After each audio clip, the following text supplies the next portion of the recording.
And hello, everybody. Hi. Happy Saturday. My name is Jonesy, your dungeon master for the evening, and these beautiful people around me are your heroes for the evening, my best friends. We are Hard Knock Dice, and today we continue across Eberron. But before we do that, we are of course still raising money for the International Medical Corps, which I'm sure you'll see that link pop up here in just a few minutes or seconds or moments or something. It'll be there though. There it is. Perfect. Thank you. You click on that, it'll take you to a website where you can donate and be a hero to someone else. So go do that. Yes, we're at a long weekend. It is now September. Holy fuck. This year is going, boy. And they don't stop coming, and they don't stop coming, and they don't stop coming. Anyways, I don't think we've had any other birthdays. We had August was a fucking landmine, but we are out of that now. All these birthday 20s are now refreshed. And yeah, so anybody got anything else? Nope. I just hopped off of a charity stream for dungeon masters and dragons is what we called it. Yeah, we raised $666 for Extra Life, which was dope. So thank you to those guys for having me online. With a lot of people won some really cool prizes. Some guy, one of the players, I say some guy, Jesus, one of our players ended up doing the one chip challenge on stream. It did not go well for him. Who to thunk, but it was still a really fun and a really good time. So thanks to those guys for having me on. So now one game of D&D down for today. Into the next one we go. Last we left off, our heroes traveling across Farlnen and manifest zone to the terrible negative energy plane of Maybar.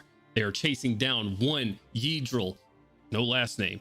They chase him down. He's Kaushik's father figure, the murderer of a lot of Gorham's family, and now the focus of the party's attention as they hunt him down, seeking to end his life and give stop his reign of terror and also some vengeance and or justice. They are in the company of one Dario Tassel, a member of the Blood Sales, brother to the murdered prince of the Blood Sales, Shane Tassel, as Yidril also murdered at the seaside town of Port Cairn. If I could talk today, this intro might go a little bit fucking smoother. However, we continue forth. They travel along the coast, meeting undead dragons, living yetis, undead little boys that they avoided with all sorts of caution. That is the most cautious I've seen this party yet. Throw a ghost boy in the mix, and all of a sudden everybody's very afraid. They moved along though. Hearing some wailing in the distance and some crying, they decided to go and cut across the island, knowing that they needed to stay in between one Baron of the Bloody Gardens and one Kraken's Bane. They decided to try to navigate the islands, and knowing that they needed to be careful, but Azur, with some mountain knowledge, was able to get them through without slowing them down at all. So now they make their way closer and closer to Yidril's establishment. They beat the shit out of a skeleton for quite some time.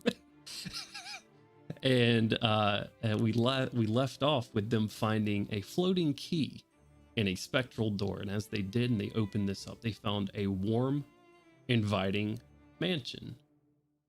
A magnificent mansion, if you will, as spectral servants swarmed them with hospitality, giving them cups of tea, sitting them down by a fireplace, menus that filled themselves out with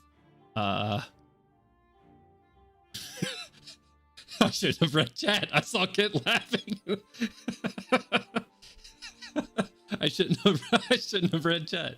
Anyways, as they are swarmed with hospitality from these spectral servants, sat fireside, no doubt the insides of this magnificent mansion begins to form to their thoughts, their spaces. Milo making a lab of his own here just by thinking about it. Sort of the rest of you doing the same thing. However, meals are served to you hot, fresh, warm, filling. You guys sit here for the night. The first time in a while that you have had a warm bed to sleep in. So, Shining Vanguard, what would you like to do? Oh, man. Hell yeah. So is it...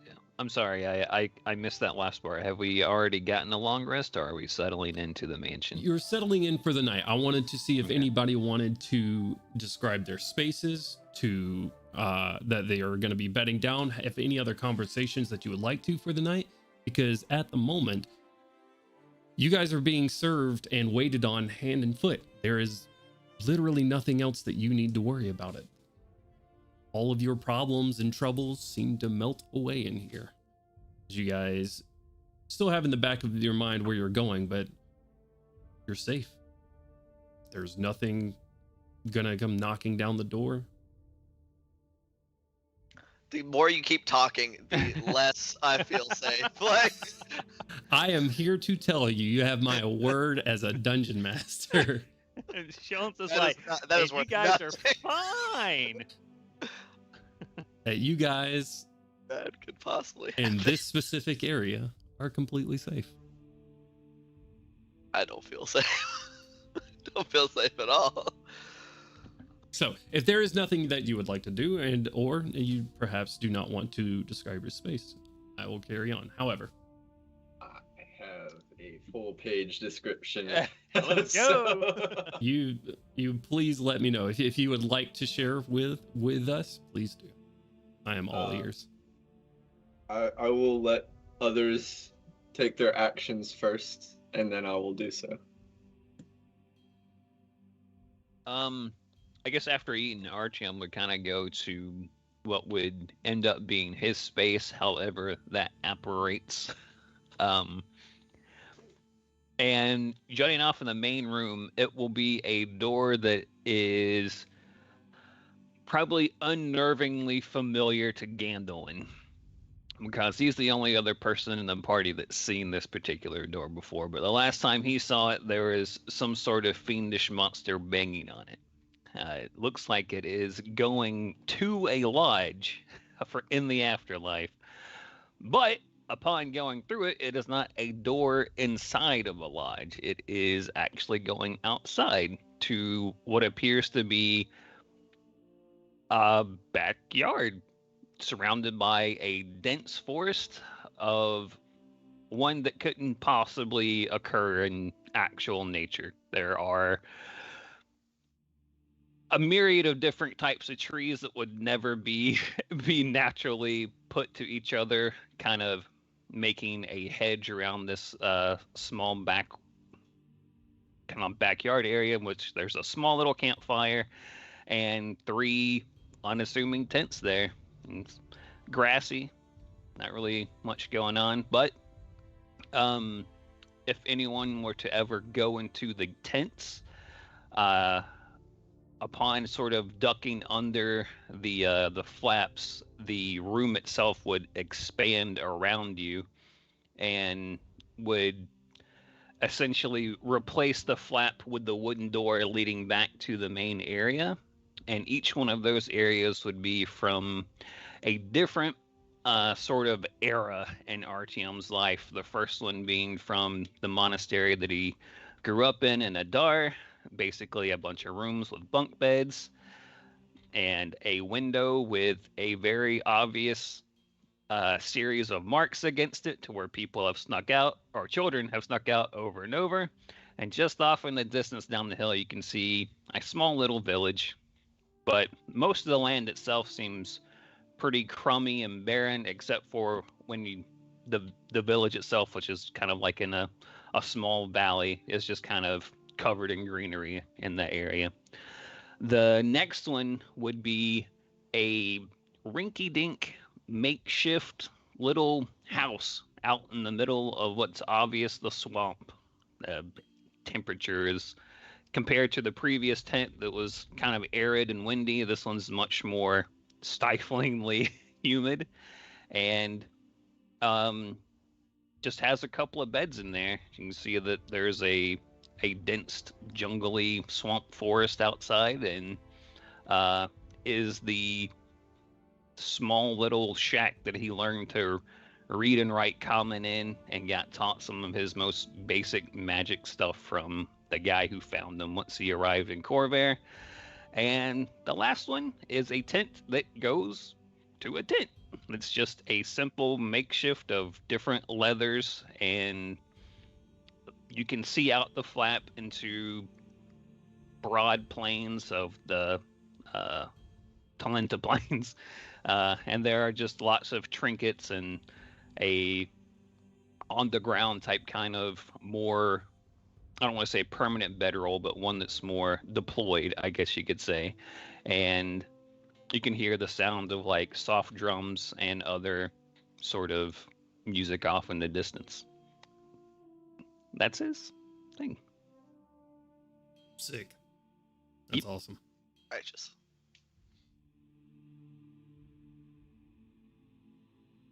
Nobody's gonna volunteer. I'll do mine. I love it.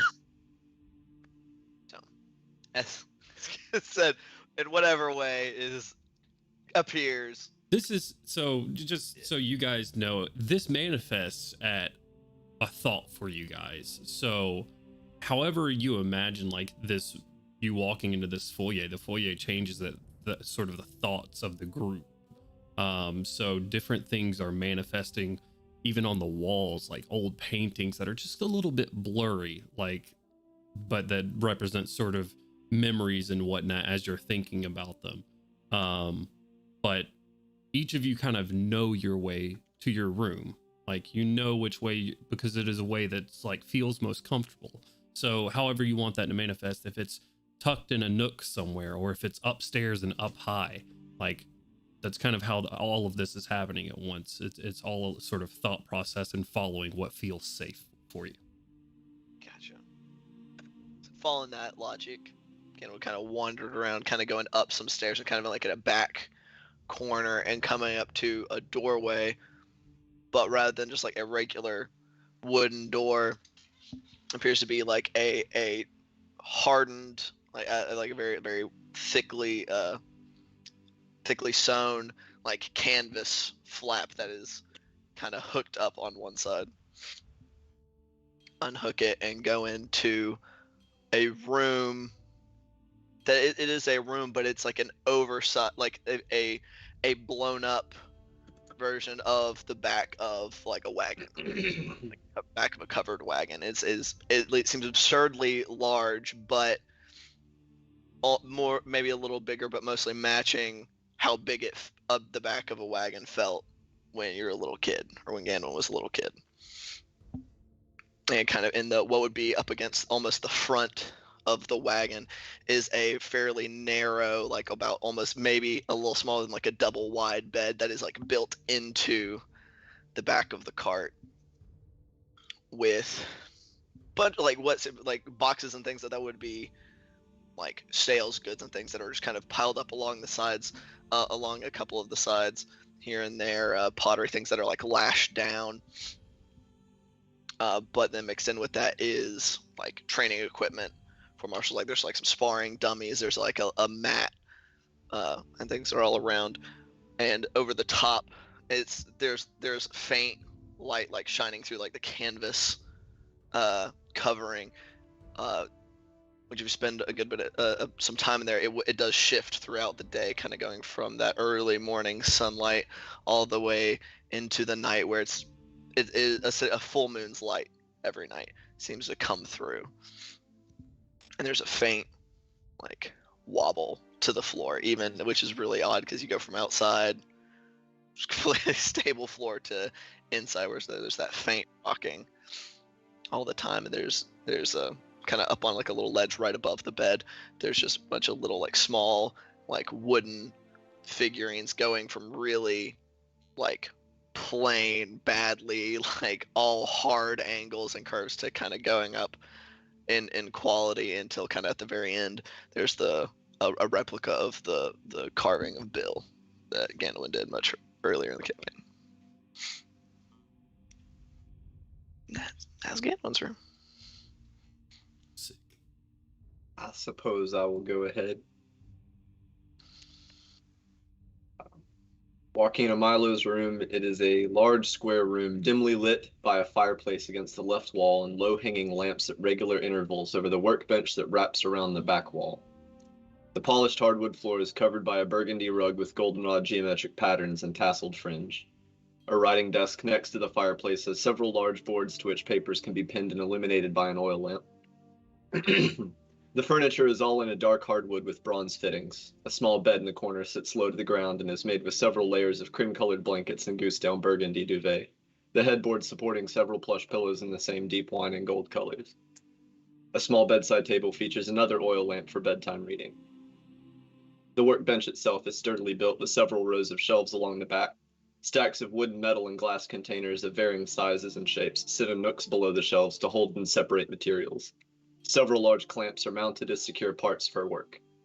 Along the shelves are different devices for observing and testing materials during projects, as well as empty places for Milo's existing tools. A rolling adjustable stool waits near the bench for seating. Several large glass tanks lit from below and fitted with brass caps and nozzles are labeled for different solutions such as water, salt water, oil, and acid along the right-hand wall, and next to them is a large soaking basin mounted to wooden legs. The center of the room is dominated by a wheeled table and a metal-plated top, with a shelf below the lip, large enough to hold larger pieces, and a tool rack rising from one side, complete with leather pockets and pegs for holding any equipment he needs ready to hand. A single large window, overlooking the bed, looks into the busy skies of a midnight Sharn. Sick. That's it. Righteous. Dope. Righteous. Hell yeah. Anybody else want to share? No? I didn't write any intricate descriptions or details when it comes to my room, but Kashik's room is a spitting image of the only place she's ever actually felt safe. Her room is exactly the same room that she sleeps in on the airship. Sick.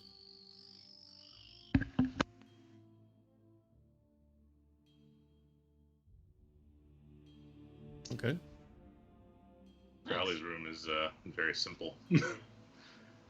Being tucked away, almost, he just sort of disappears when it's time to find his room. What would be just flat surfaces, just clinically white, except for the fact that there are faces all over the walls in different expressions: agony, pain, sorrow, laughter, and just a small bed in the middle, surrounded by all these faces. Sick. Yeah, I don't want to go in there ever. That's creepy as shit. Callie just meditates in there and talks to the masks. We almost had Gandalf, almost.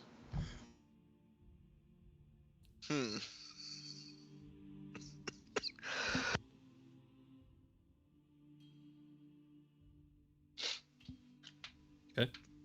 So, There's anything else for the night?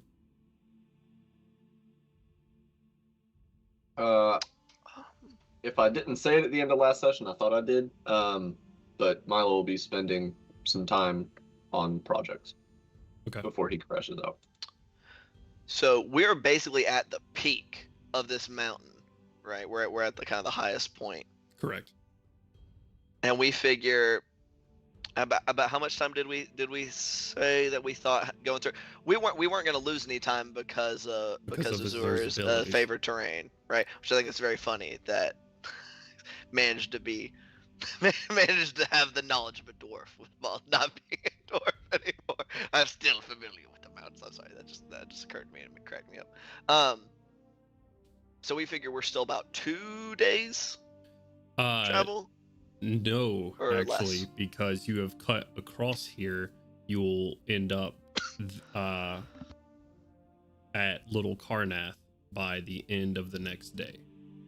Oh, is that that we're calling it Little Carnath? That Hell is yeah. that is what Is that Dario what- said his sister But Dario called it as a joke. yeah, that's right. Because she was making fun. I was like, there's no way that Yitra would ever call. It's not nearly self-serious enough. So tomorrow, we think at the end of the day tomorrow we'll reach there. Yes, at the end of the next day. Okay. Yeah, correct. Okay. I figure while we're all like in like the dining room of this place, kind of getting some nice warm food and not trail rations. So on our current course, we're going to get there tomorrow evening. Just addressing the table as a whole. Yeah.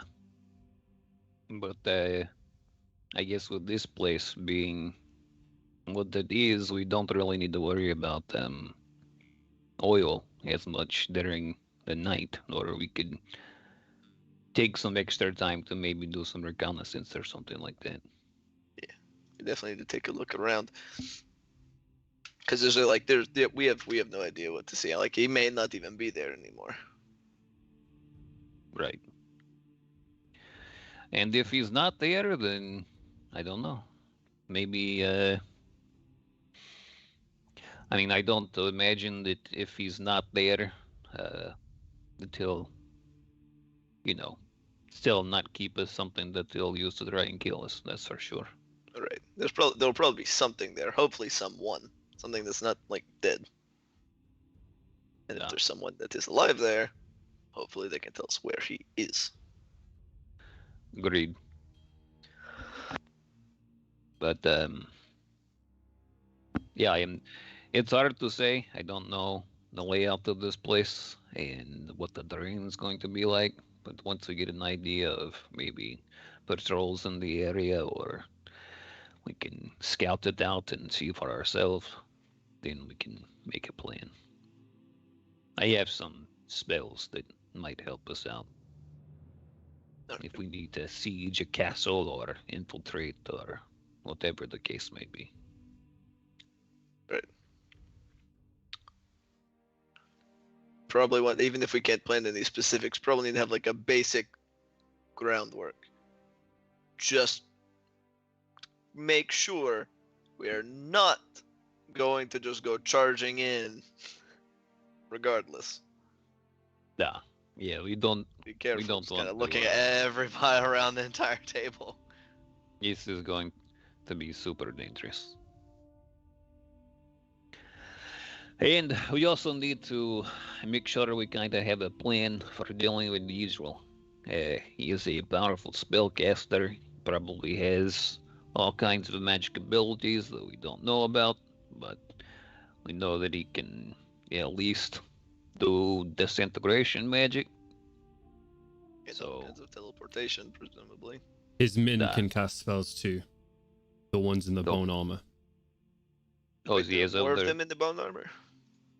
right? There's something that would been good information to know. Or wait, That, or did we know that? I think we saw. We Oh, knew yeah, that they- he had they say gotten that more. That bony we knew boys back that when we come to talked. recruit. Yeah, when we talked to what's her name back in Scairn, she had said that he had been recruiting other Karns and stuff, and that they had been coming through. So okay, no, yeah, we knew that. They are also any general idea how capable they are with magic, or just they can get spells. I know they are magically inclined. I know that they are armed. I don't know much other than that. But when Nigel did visit, he had a cohort of them. DM, do I recall Bone Knights as being magically inclined outside of their command of the undead? I know you've rolled a history check on Bone Knights before. Go ahead, but because I can't remember the roll, go ahead, roll a history check at advantage. You got it, boss. Don't fail me now. 4. I 4. think. Yeah, 4. At advantage? I dropped a natural 1 for a 5. Oh no. So I have no idea. I just knew they told undead what to do. Yeah. It makes sense to me. I would say with a 4, I mean, Gandalf's never at that time in his life, even with a 4, you know some basics about what they are. Bull Knights in general were like lieutenants. They were officers that would command undead. They were martially capable for sure. They carried, like, most of them were armed with some type of greatsword, relying on their bone armor to protect them. And all of them you have ever seen came complete with a full set of bone armor and a bone mask as well. Right. But other than that, Not quite sure of their spells and magical stuff. capabilities. Yeah. What about Okay. me? Do you want to roll Well, a history check for me? Go for it. Is it also at advantage? Yeah, go for it. Oh my god, I don't even know what character she pulled up. What the fuck? It's plus 0, I'm pretty sure. Plus your intelligence. Oh, okay. Well, both of my dice landed on 13, which is Nice. ominous. That's not bad. That's in the double digits. It is. It is. Okay, character sheet. Yeah, that one's learning. You said plus my intelligence. Well, that's a plus 0, Well- so 13. Plus your history if you're trained in history. Plus 0, that's 13. Okay. With a 13, I'll say that Koshik, like, sort of being a battle medic, charging in with Yidril and his men. With a 13, you've definitely see them use some type of magic to empower their strikes, somewhat similar to what Gorham does. And you have also seen them capable of, also somewhat similar to what Gorham does, right? Have sort of like spectral steeds. I will share that information with the class. Heard. So, OOC, if they can cast Phantom Steed, then that means that they're Blade Singers, not Eldritch Knights, which is, whew, that's rough. Either I that kid. or they're paladins. True. What's the word I'm looking for? They might be Oathbreaker paladins, but that's not important. It's the information. Well, let's hope just Eldritch Knights. So, all right. So his men are dangerous. Those are Do you know maybe how many of those Bone Knights he has working for him? If you had to guess. Like No, 5 or 50. I have no clue on numbers what he may have in his stronghold. He brought 10 with him at least when he would visit. Oh, shit. That's not good. Alright. Plus It's a a few. ratty looking fellow, shaggy brown hair, sort of human. missing a looking hand guy. recently. I haven't seen him recently, so I had both hands. I'll when I give saw the him. Wait a minute. basic And- description. I'm just gonna Yeah. hold out one hand as just wisps of like smoky shadow kind of pour out of my sleeves. I'm gonna cast minor illusion and I'm gonna create an image of Aelin. Like this guy? Hey. That's him. Sick. Well, Drop it. it's actually kind of reassuring that if Aelin was trusted enough to be this close to him, then maybe he doesn't have as many diehard followers as we imagined. I think he prefers to create his followers. Yeah, that's true. All right. Regardless, play it safe. See what's there, whether he's there or not. Because if he's present, and he has at least 10 of these guys, we have to be very careful. Because he is supremely dangerous all by himself. And Bone Knights are no joke either. Duh. Is this Or- before or after Milo went to work on stuff? Is he present for this conversation? I Yes, presume yeah. that everybody's present, like we were all eating, like we were like at the dinner table. During dinner, Yeah, so you are present. Oh, okay.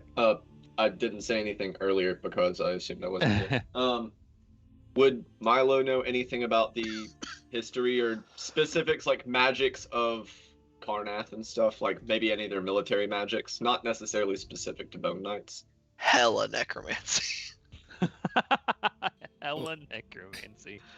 So you're looking at just Karnathi magics. What's your question? I'm sorry. Yeah.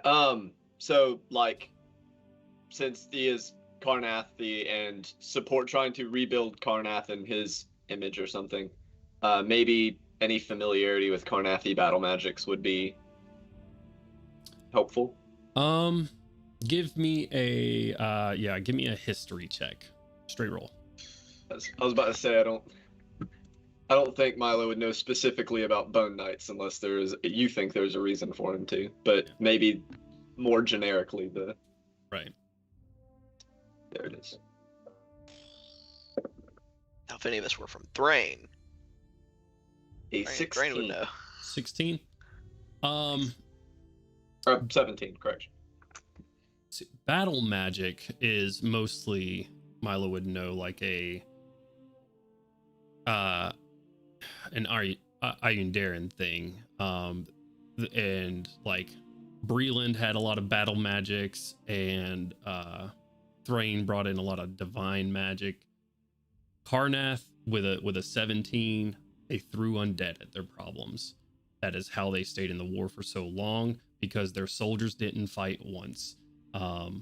And like that's how they kept up with numbers. So that's kind of what you get with the 17. As far as what specifics on Karnathi magics, I'm trying to think of something else. Necromancy was just a large portion of it, and that's kind of what you get with that. But not big on like blaster casting or anything like that. No, that was more of an Ayundaran thing, or even Kyrie.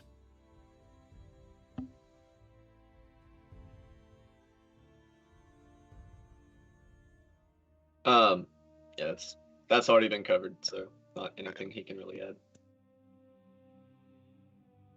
Okay.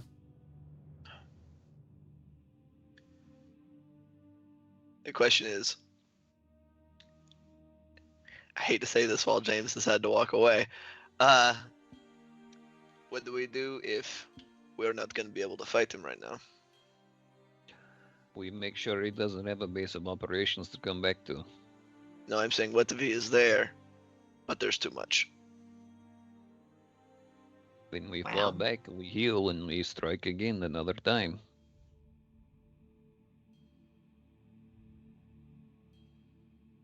If we are not able to go toe-to-toe with him at this time, I imagine that if he has been using this as a base of operations, we might still be able to strike a target of opportunity or gather some form of intelligence.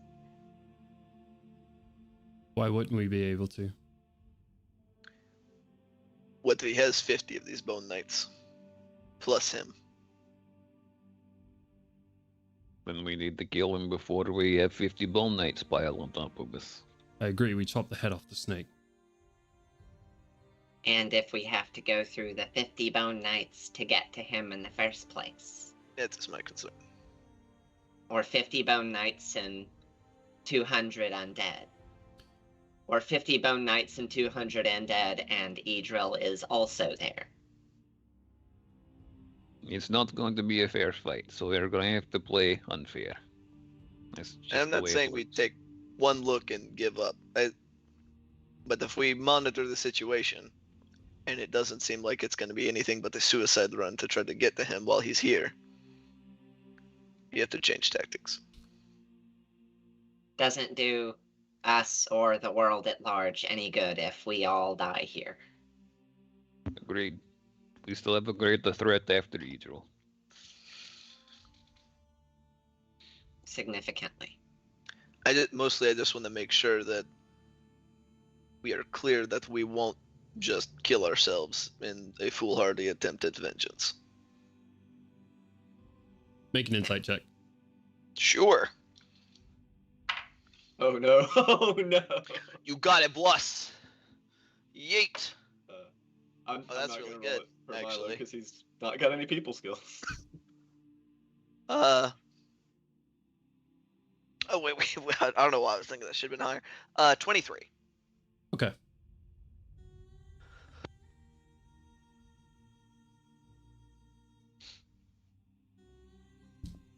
I'll message you. Y'all continue. Okay. But I think we all understand that how powerful Yidril is and what he can do. So we're going to have to figure out something that we can do that won't be to its advantage. If we can't kill him now, at the very least, we can see if we can slow down his plans. Sabotage. Hinder his operation by destroying or taking something of importance. Right. I'm not saying we take no risks. I'm just saying we don't get ourselves killed. Agreed. Agreed.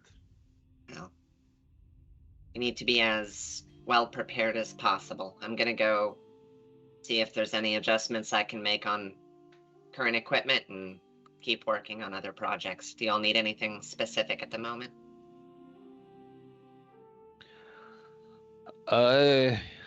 No, I wouldn't say at the moment. All right. If I don't see y'all later tonight, I'll see y'all in the morning. Okay. All right. And now he's gonna depart to go start working on projects. Okay. Once we get the lay of the land, then we can figure out the best approach. I mean, if he just has legions of undead surrounding his base. It should be relatively easy if we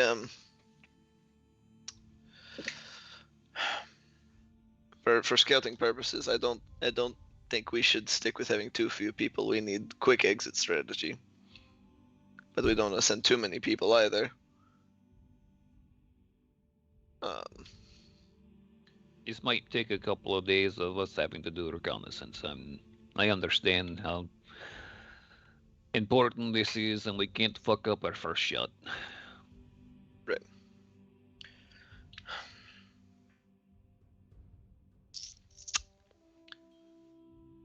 Crowley, you have your magics that you can teleport yourself and only one other person pretty far. That is correct.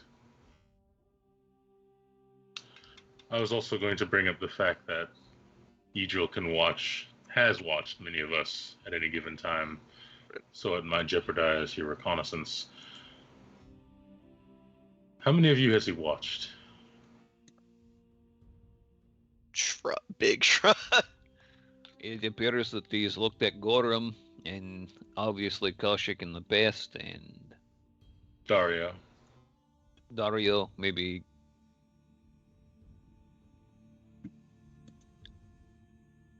Perhaps. I'm not sure who else. I'd say it's probably safe to assume that he's probably watched any and all of us at least Yeah. once. Does that magic work if you are not if you can't be seen? Can it see invisible things? It just kind of shows the area that you're in within a few feet. So if you're in pitch darkness, I assume it would show them pitch darkness. But Crowley, you can cast invisibility magic, yes? I can, yes. So if whoever's on this scouting expedition is invisible, I mean, it still won't be ideal because they'll still see the general area, but they won't see exactly who all is present, where exactly you are. Won't be able to chuck a fucking fireball at you from right on top of your head. Something along those lines.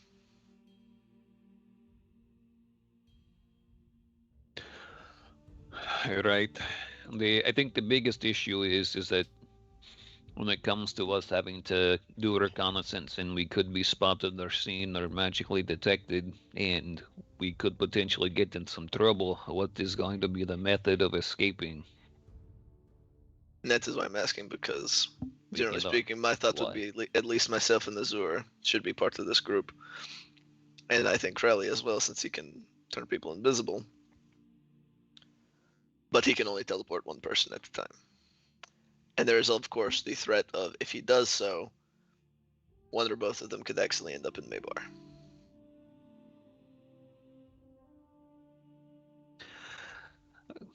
Granted, that's a last resort, so if we have to take the risk, we have to take the risk. But he can only get one person. No. The other, yeah, you would have to have either me or Azure with you, because it's just, we can't risk there being tracks going back and forth to wherever we are. So someone will need to be able to cast some obscuring magic. Correct.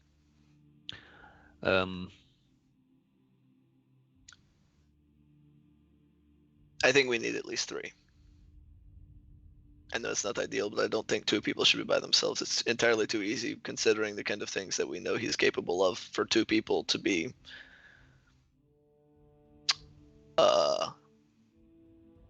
Ian is losing this word that he's looking for.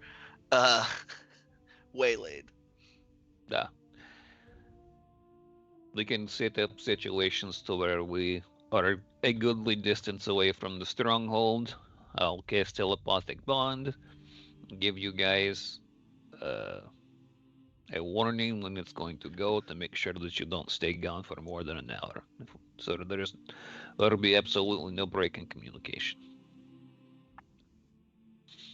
All right. I could take Beric, or give Beric to you so that he could be used. Poor Beric. All right. So myself, Azura, and Crowley. Does that sound all right to everybody? Any objections? It sounds good to me. Sounds good to me. How would you like me?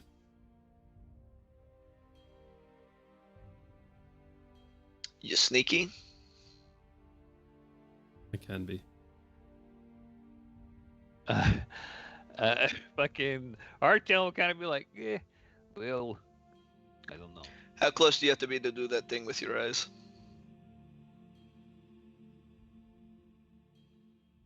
My only concern is I don't know if Yidro has an ability to detect specific undead, right? This place is teeming with undead, so I imagine he would have Needle some in the sort of... haystack. Not necessarily a needle in the haystack. If he's looking for undead that aren't part of his ranks, it could be something that he's constantly vigilant against. From what I understand, most things on this island are undead. Exactly my point. He doesn't want bad guys in his ranks. Fairly close at 30 feet. And perhaps I don't know how any of that would work, but If it's anybody alive, good emergency option. I'm better at putting people into the dead state, not bringing them back from it.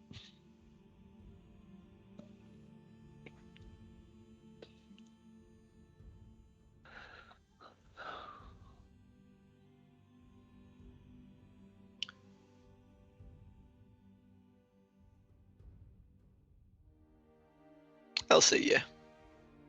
my 2 Worst cents. comes to worst, we get caught, then you think you can conjure up a pack of those hounds again? Good cover then. Sure. Would be easy enough. My 2 cents is that I feel that I would surmise that Idril has either himself or some of his minions would be able to sense life more than undeath. But Yeah, that makes sense. Sure. my guess is as good as any of yours. Alright. So, that being said, when it comes to fighting Idril, I think we need a plan for that as well, specifically. I don't think we can just walk in, weapons swinging, spells blasting, and just hope for the best. Da. I imagine this chalk will be pretty useful. If I can get in with this chalk and wrap them in an anti-magic barrier, then that might give us the chance for me and maybe Milo and Gordon and you and perhaps Dario to get in close without him being able to escape. I don't think he's going to let people dogpile on him too much. But if we can anchor him for a few moments to let everyone get in strikes and stop him from getting away, then that'll be our best chance. So this is dealing with him specifically, but we also,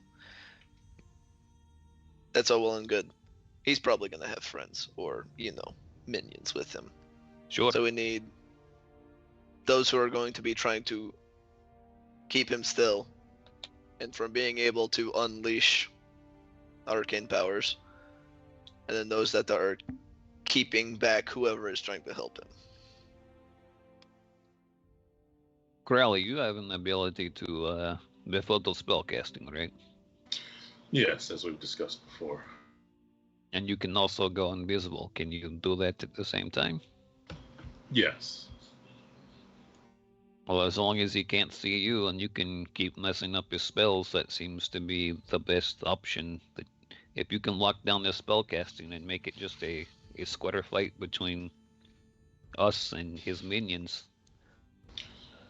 It was my intention, but I should warn you that due to the level of his ability, I might not be able to stop everything. If he's throwing it at us, I doubt it's going to be something that... If you miss a couple, that'll be fine. If you get any, that'll be a tremendous help. I'll also say he was also a Bone Knight.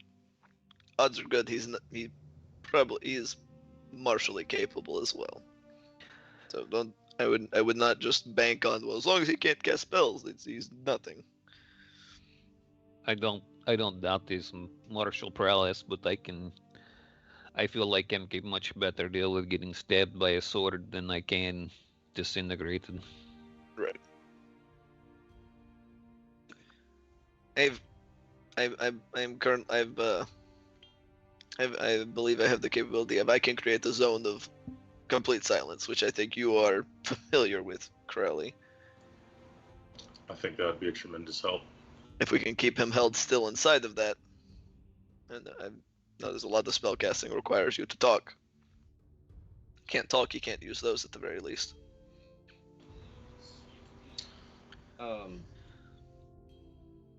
For his part, for the evening, Milo's going to go ahead and start work on trying to either create the components of that project or do research necessary for the creation of those components.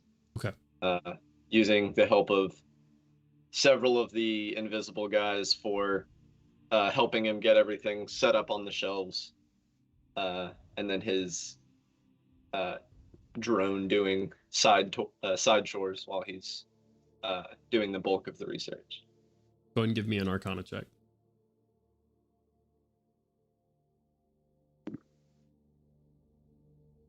That is a 19 plus stuff, and I am also going to Flash of Genius it.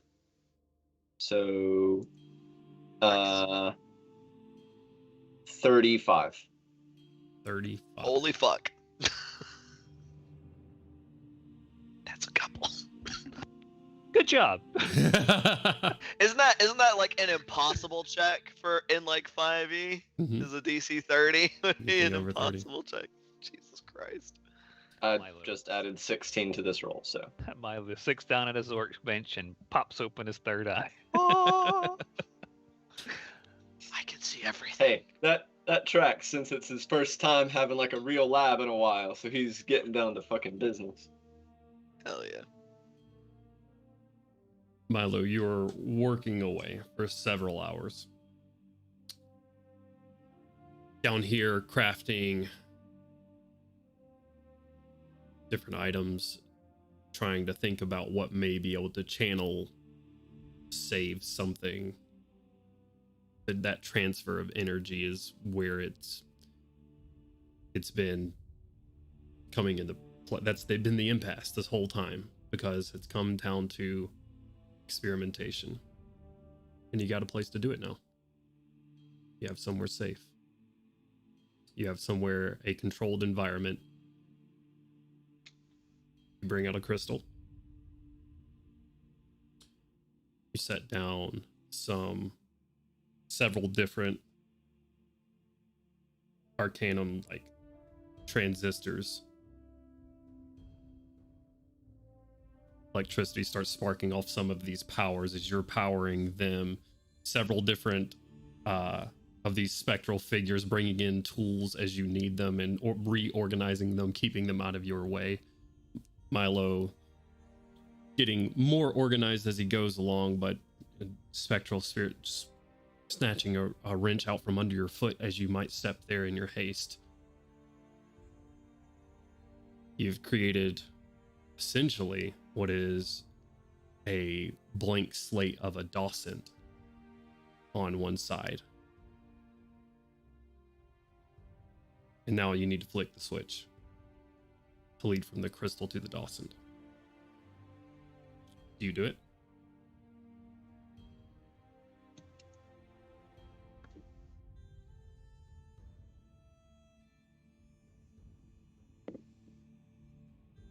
Yes.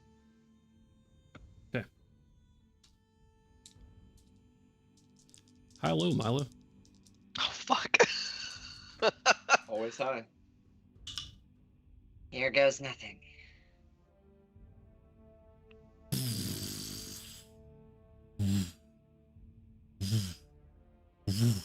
Crystal just starts pulsating. All of a sudden, the room is filled with blinding white light. Brings you back to a moment outside of New Kyrie.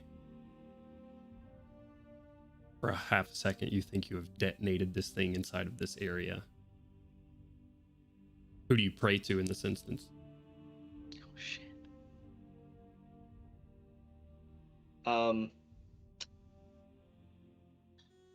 It's probably not prayer. It is probably concern for his friends.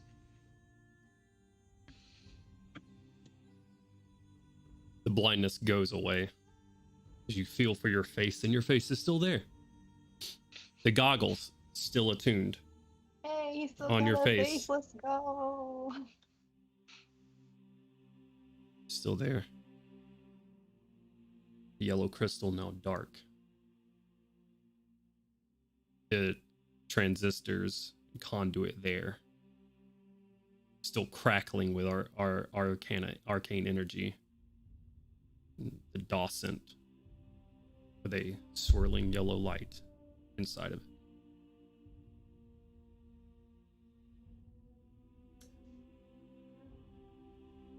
I am Go ahead. not going to do it on camera because I don't want to peek my mic. There's probably quite the jubilant screech, audible only to him and his drone.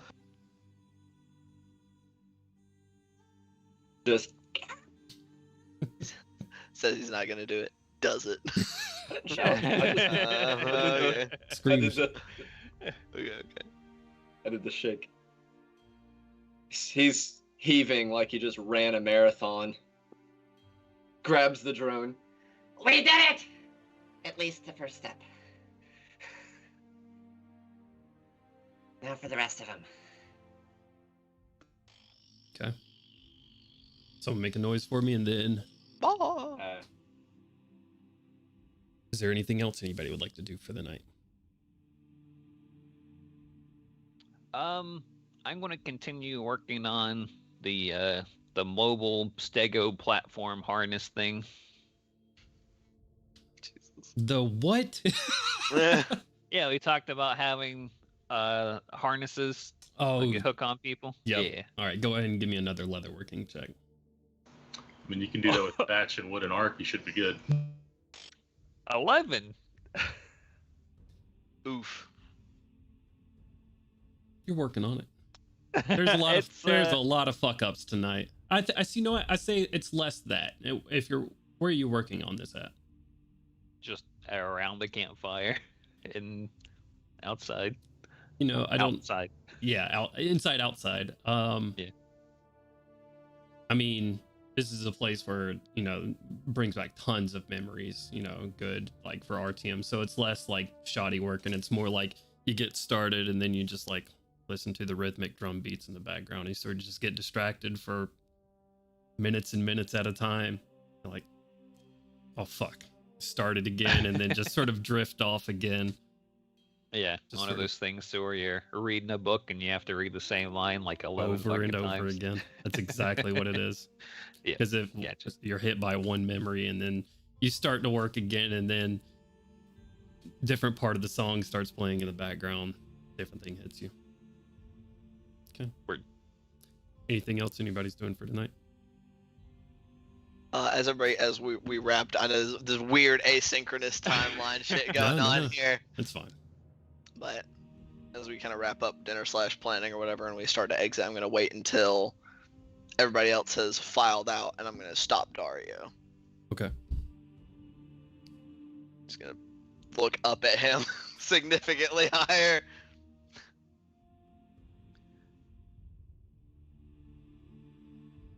We're allies for now in this thing. But if we make the call to retreat or flee, because this looks like a doomed expedition, and you, in your stubbornness for vengeance, put them in danger, I will make sure you do not make it out of here alive.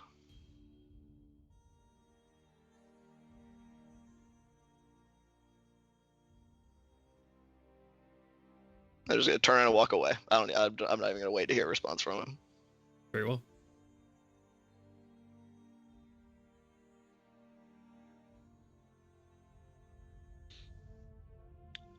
I am going to work on that until later hours of the night, until I can peek out into the common area and see if there's anyone in there. Hopefully. Until there's not, I guess. Crowley's just spider climbing upside down, head twisting around. Are you waiting for no one to be in the lobby? Or Yeah. okay. Yeah. All right. Impossible. There's always the unseen servants around. Well, no living people. Or Dario. Darius. Okay.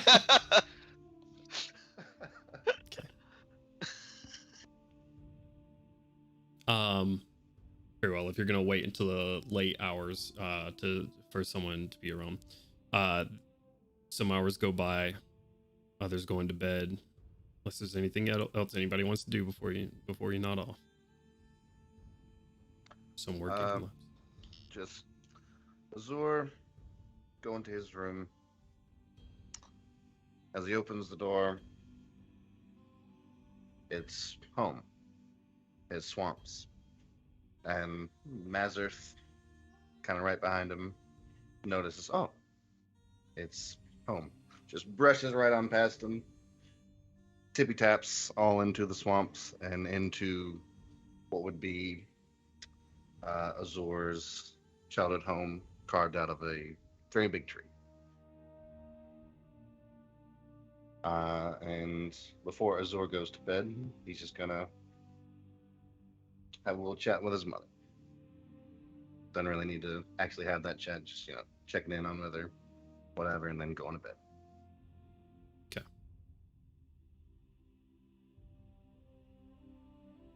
Before Gorm goes to bed, he's gonna attune to his brother's axe. Okay. Take the time, spend an hour, tune to Malgrim's ferocity.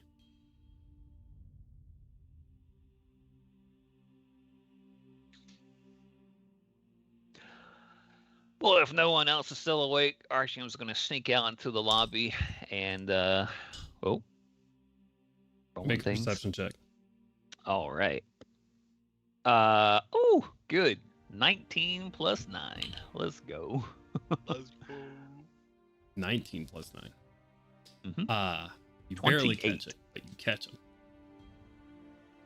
Did you see Dario walking around sort of upstairs and like trying not to be seen, but not being super sneaky about it as he goes towards Kaushik's door?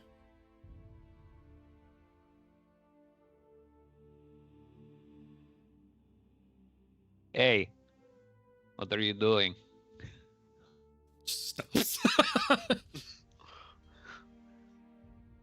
You look at him with a 29. He's the trench coat is off. It looks like he's like rolled up his sleeves and the pant legs, and it looks like maybe there's water or something on them. And his feet look dirty. I was just going to have a chat. What's with your feet? Were you walking around outside? We can't leave Trex outside. Not. Yes, but no, not out there. Okay. Okay, well, don't go in the Koshik's room. We gotta keep our mind clear. We can't have people being lovey-dovey on the battlefield like that. I do not plan on going into her room, but That is her room right there, isn't it? yes. And you're skulking outside of it because you plan to not go into it. Correct. Okay.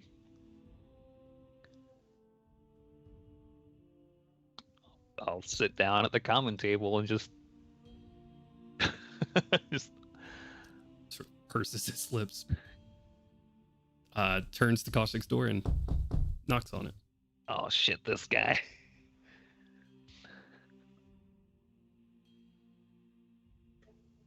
Well, I guess I'll open the door. You see Dario there, and he says, "I'm sorry if I woke you. Can I show you something?" Sure. Yeah, sure. Offers his hand out. Was it he offers his hand out? Mhm. Okay. Hand taken. Right. That's Boogie.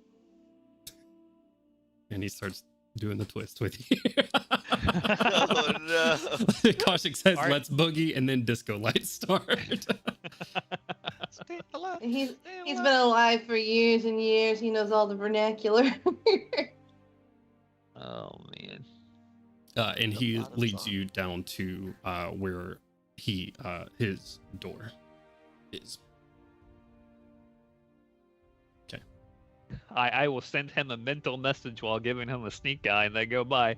Clear minds. All right, buddy. Clear minds. You do not get a response. I don't fucking expect to get one. Well, after they have, well, I don't. If you can go ahead with them if you'd like, that's fine. No, it's fine. They All I plan to do is in the biggest, largest surface of the common room there is, I am going to, from as best as Artyom can remember, make that giant fucking mural from the airship that Gandalin did. But I'm going to add him kind of at the bottom and as nothing to do with his past or with his background or anything, just him being an artist. As someone who makes beautiful things, not a fighter or anything like that. And then I'll skulk away and tell no one ever. sort of forming along the walls Wow. here. Sick.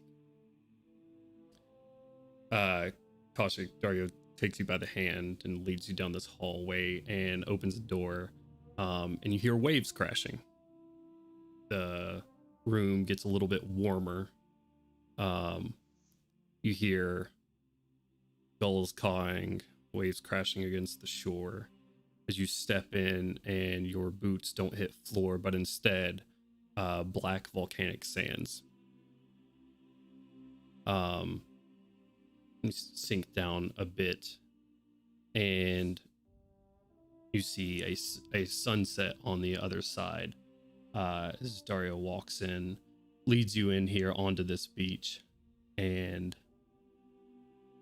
there is a smaller ship that's sort of like out to sea on this island that becomes apparent, and you have like a small volcano and different greeneries on the other side of it, and this like path carved to the beach where you have volcanic rock just sort of being made on one side of it. As this sunset, the lights sort of hit the black sands, cause this like deep purple shimmer to kind of go across it. sort of takes you over, and he just plops down in the sand, just sits down, and sort of like pats the sand right beside him.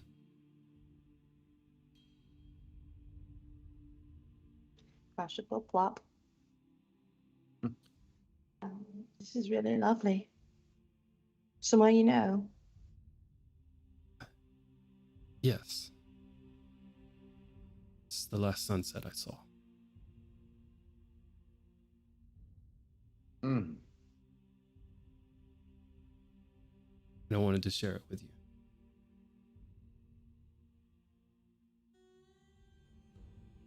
Koshik starts crying immediately. Oh, no, that is... No, I'm joking, I'm joking. Okay. Brittany starts crying immediately. Hey, Cody's about to start crying immediately. Goddamn. Koshik's just gonna sit in silence because she doesn't know what to say to that. You guys are just sort of sitting here. This is off to the south, in between Zendrick and Corvair, off the coast of, by a few days, of Kibara. This little island. Uncharted, but beautiful.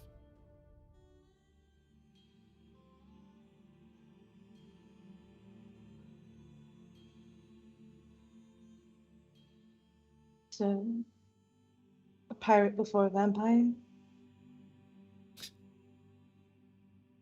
Sailor, it's a better term. It's fair.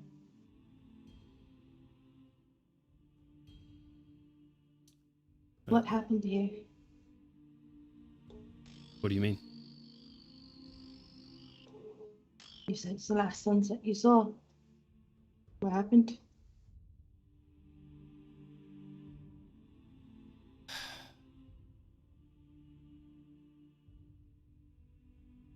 This, we were set upon by another ship. We were just doing a quick run down south, so that's what it was supposed to be.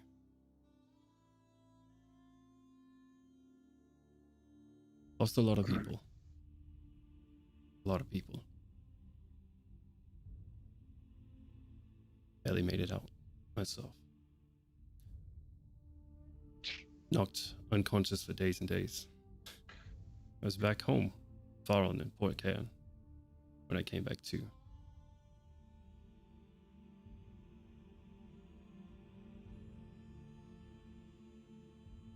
Not being able to protect people, that's scary. And can cause a young, insecure man to do a lot of things.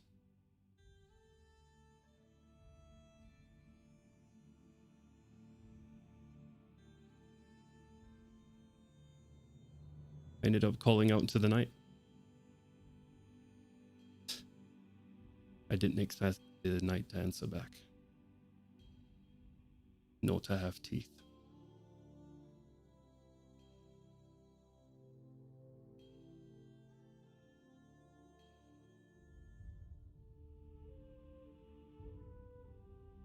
And if you had the choice, would you do it again? Kept me strong enough to protect him with my sister. Till now.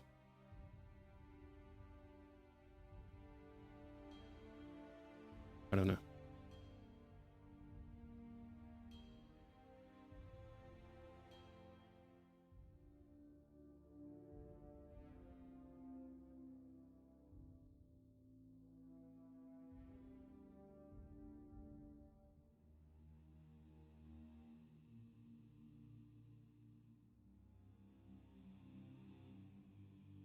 Yeah. Adriel's a dangerous man, but he's not immoral. We're going to kill him.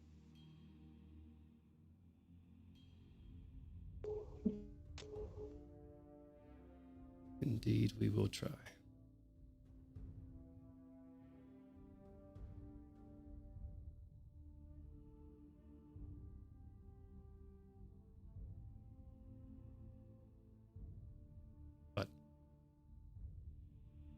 Let's just enjoy the sunset. See, sits back in the sun over about an hour or so, just sort of slowly starts fading. After it does, walks you back to your room. Thank you for sharing that with me. Have a good night. Thank you. Dust the sand off my boots. Yeah.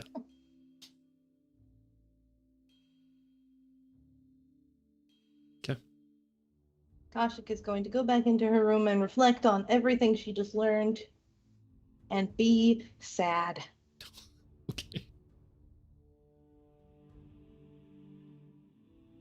Everybody drifts off to sleep eventually in all of your safe places, wherever that may be. Or not safe places for Crowley. No, I'm very safe. I'm always being watched, you know. Creepy spaces. He's got the full range of emotions to support him, you know? Everybody Safe places, actual nightmare, you know. He's very in touch with his emotions. One man's nightmare is another man's safe place, I guess. I guess the real question, Crowley, is are the faces just decorative, or are the faces actually like a manifestation of one of the servants that actually talks and makes noise and can be interacted with? I'm sure one of them. They're all not actually masked. They're all faces of people Crowley's known. Oh, That makes it worse. yeah. Yeah, okay. So much worse. No addition that you're making to this is making House it of any better. Black I know, and it White makes me looking feel head so ass. good, What the you fuck? Like, How uncomfortable you guys are feeling right now. Wait. I'm willing to keep twisting. Was Melgrim's face up there somewhere? Oh, I'm sure. Oh, Lord have mercy. gross. Oh, Lord have mercy. Just imagine one of them we had a going. spot for Gandalin right there, but you know it's gone. You know. Crowley's room looks like the room of a serial killer. That's what I'm learning. Like, It's just the spirits that he talks with all the time, so don't worry about it. Jesus. Given physical manifestation. Wait, is the boy there, Richard? Yo, Richard's there, man. Let's go. What did Richard's face even look like? We don't know. He It looked like a dude. You look like Stone Cold Steve I'll give Austin. one I'm of sure- y'all $10 Oh, right shit. now if you can describe Richard. I'm sure whatever it looks like is dripping wet. Yeah, I like to think Richard looks like a guy that was shoved into a sewer and died. Bro, imagine like you die and then you have to spend all eternity as a ghost with wet socks. Like that's terrible. That's so bad. Could be Everybody worse. wakes up the next morning. Or do they? Good deal. You know, if Richard decided to haunt Artyom for the rest of his life to make his socks always wet, I would be okay for that. With two reasons. Yeah, you know, that's my bad. Other one, Artyom doesn't wear socks. That's the whole deal. That's how we got Richard. Richard was like, Your "Listen, I'll underwear's work for always you, wet. but when you get wish, I want you to wish that I haunt Artyom all the time." And I'm like, "Word, fist bump." Why not just wish him back alive? That's stupid. Priorities. I needed a Oh my ghost. goodness. Oh, I- man. Stupid you're idea. you're more useful to me than dead than you are alive, though. So no, you can't come back to life. We make Richard. I'm sorry, Dia, but we make Richard. We wish him back after the end of the campaign, and we just add him as one of the vanguard, but off to the side, like the portrait, and then like 10 feet away, Richard. Yeah, he has to share the crew quarters with Nilbo. Oh no. Now I'm just imagining those. All right, then. He's just sitting there in the crew quarters. What are you in for? Oh man. Unlikable NPCs get banished to the crew quarters.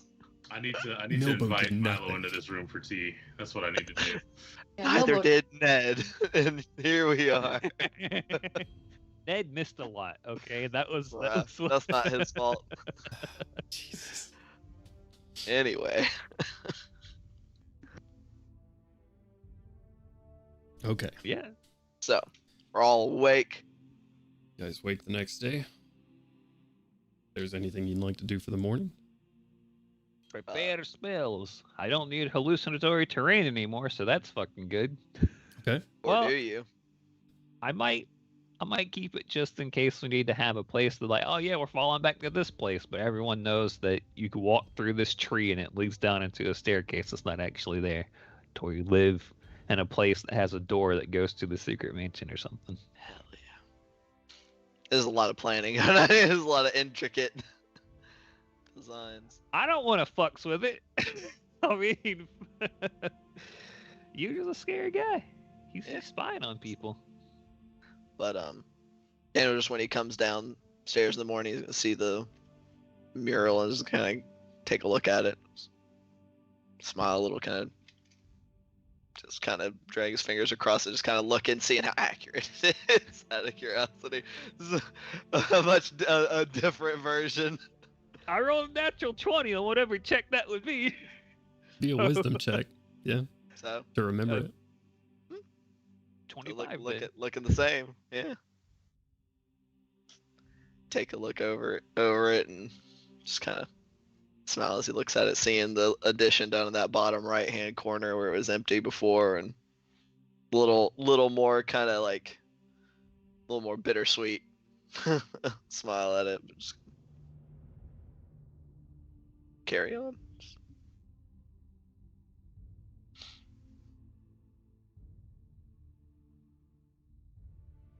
Okay. Breakfast is served. Whatever you would like.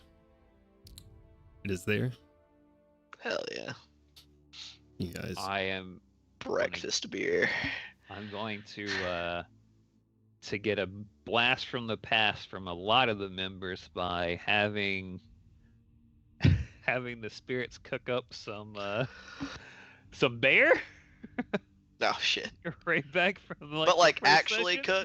cooked. Yeah, like actually cooked bear, you know.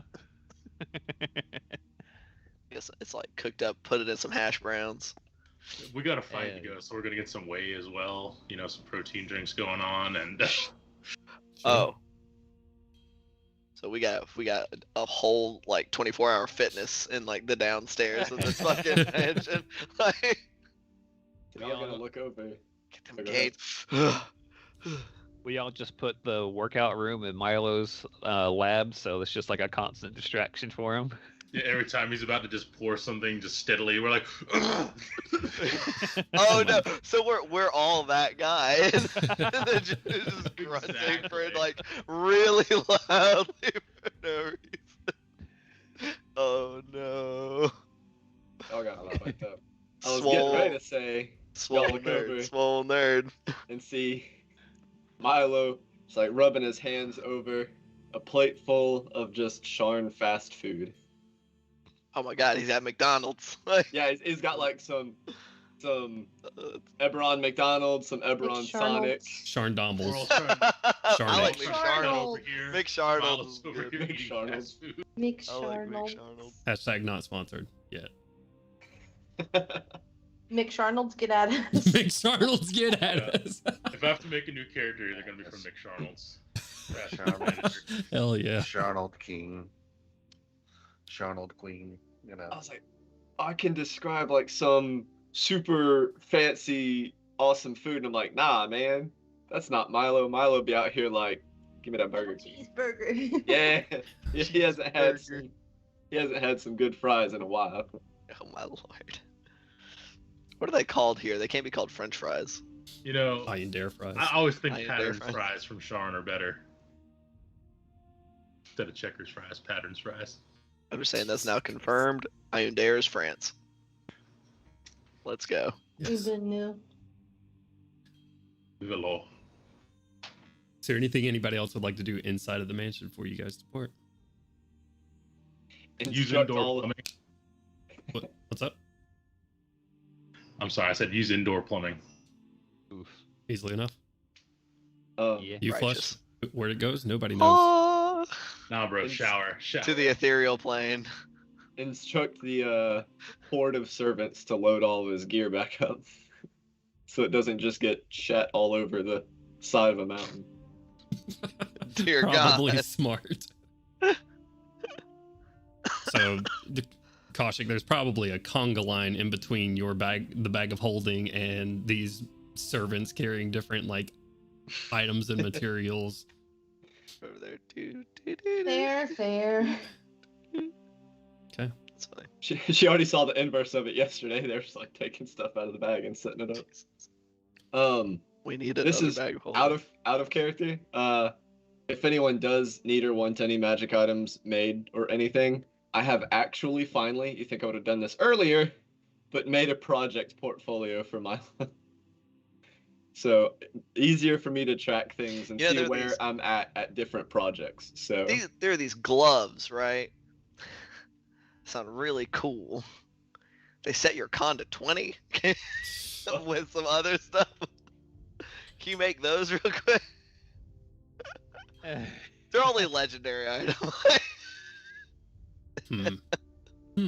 Interesting. So, Dungeon Master, that also applies to you if you need to, like, whenever I make progress on something, I now can easily track each individual thing. Share it with me. That would be wonderful.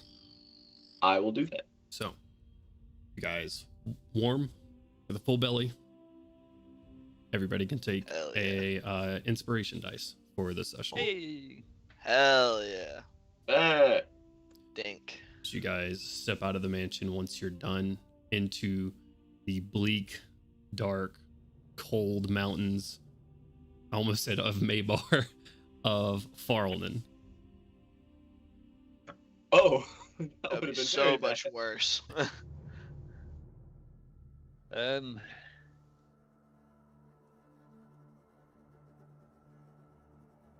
Oh boy. The Kaushik once we get out into the cold. It's like, so did you sleep well last night? Kajik, confused, will answer. Yes. Insight check. Okay. I was trying to see if Kaushik, if that guy put any moves on Kaushik and they were up doing things. She seems well rested or not. Kajik slept well. Okay. I Wait, didn't. what did you roll? 16. Kajik slept well. No levels of still give- exhaustion still- detected. Still give Oh. Dario the stink eye anyway. Kajik, Be over there Kajik like, went "You're to not my sleep as she dad." normally does. A little bit sad. Damn it. Jesus Christ. Oh man, the human condition. What are you gonna do? You You guys know the truth. shut the door to the mansion. The key ping, ping, falls to the ground. Hey, who's gonna hold on to the key? They just assume Crowley would do it, or Milo, or someone. Milo doesn't let it stay on the ground. He's like, Anyone? I'll take it. places Pass it. without a trace. Never even looks like it touched the ground. Pass without a trace. Trace Just gets stole cast. somebody's home. Can I get someone to make a survival check for me? Whoever's leading the expedition. Milo's leaving. Are we still in the mountains? Still in the mountains. I guess that technically would be our Azure. Right? Can I get a survival check? Can he be aided in this survival check? Sure. Yeah, okay. Oh, he'll totally have so much AIDS. Or I'm gonna give him some AIDS from other guidance. people. That's not what I meant. Guidance. He will be aided. Does guidance do? Plus a D4. That's default. Cool. Get your bearings here to start. Get a little But I said it 3 times, so he gets 3 default. I'm just kidding. So It's- that'll be a 29 total with guidance. Hell, shit. hell yeah. Let's go. I rolled an 18. Nice. Good stuff. It's gonna give you a flash of genius. Oh well. Too late now. We hold on to those flashes of genius. We might need them. Sort of We're getting less your likely to need him with a high enough survival check. Sorry. All right. Getting your bearings on top of the mountain here. Remembering the path you took up. Sort of remembering back on the map where you guys need to go. Looking at the neighboring, just sort of outlines, vague white outlines of mountains that you can make out into the dark expanse in front of you. You start making your way down. You guys travel for hours and hours. If I could please get someone to roll a d20 for your last day of travel. Who want to do it? Whose turn is it? I'll do it. No, I want to do it. Do it then. Doesn't this happen every time? No, Roll it okay, up. Ian, you roll it, and I'll roll, and I'll see what I would have gotten. No, I love wa- doing that. Rebecca said, I want Are to you rolling roll, the but golden I dice? want you to be Yeah. responsible Hell for what yeah. happens. 9. 19. 9 or 19. Damn, Ian, you fucked up. You're welcome. I'm here to keep things exciting. Okay. Or maybe you didn't fuck up. Who knows? You never know. That'd be Guys. a totally fucked up thing to just make all low numbers really good.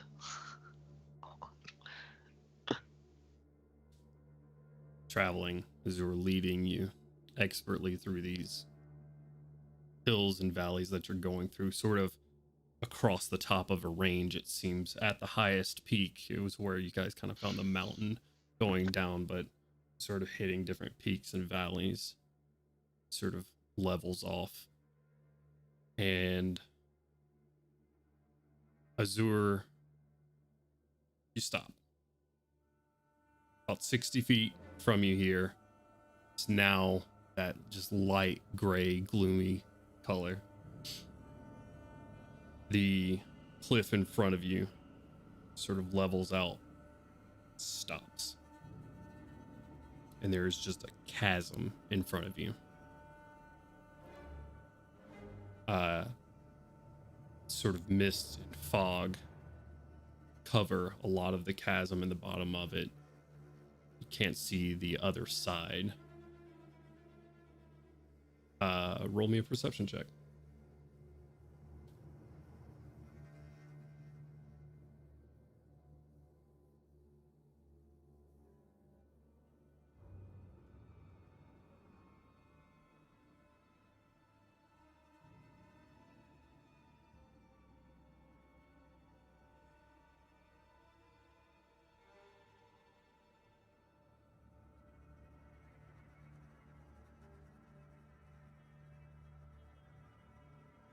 Not a very good one. 13 total. 13 total? Okay. You see the chasm, and there's no risk in you just falling off, but you see that as you're walking up, you get a little bit closer as we're slowing everyone else down as you do. You see about 60 feet into the fog, and you do not see the other side of this chasm. And as some of this fog sort of off to your right, as you step up a little bit closer to the edge to sort of look for points crossing, or maybe a point meets somewhere. This seems to just go on for maybe, from what you can see here, hundreds of feet. Just sort of a break in the earth, down in darkness. This fog rolls over one side off to your right, maybe about 60 feet. You see ivory white posts that lead to a bridge across.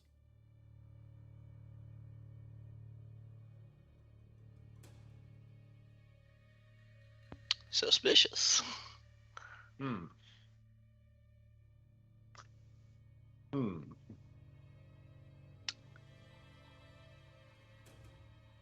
All right. How far across is this chasm? You cannot see. Oh, You cannot see the other we side. can't see the other side? Correct. Oh, shit. Oh, no. And this wasn't on the map at all? Is it marked? Marked, I mean, topography is just kind of guesstimated on the map that you guys were given. Much like the location of Little Karnath and a lot of these other things. It's fair. I'd like to grab a rock and chunk it into the chasm. Just a small one. Okay, just a small pebble. Yeah, small little. Just to make sure it's real. It screams the whole way down. What? His little googly eyes. Disappears. Okay, so it does fall down. Throw it out. Falls down. Okay. Well, that's not good. Okay, I guess we have to go across this bridge. Is the ambush spot? I guess we should call it. Probably. All right. Well, if anyone has any type of something they want to do before a fight, now's the time to bust it out, because I doubt this is going to go off without a hitch.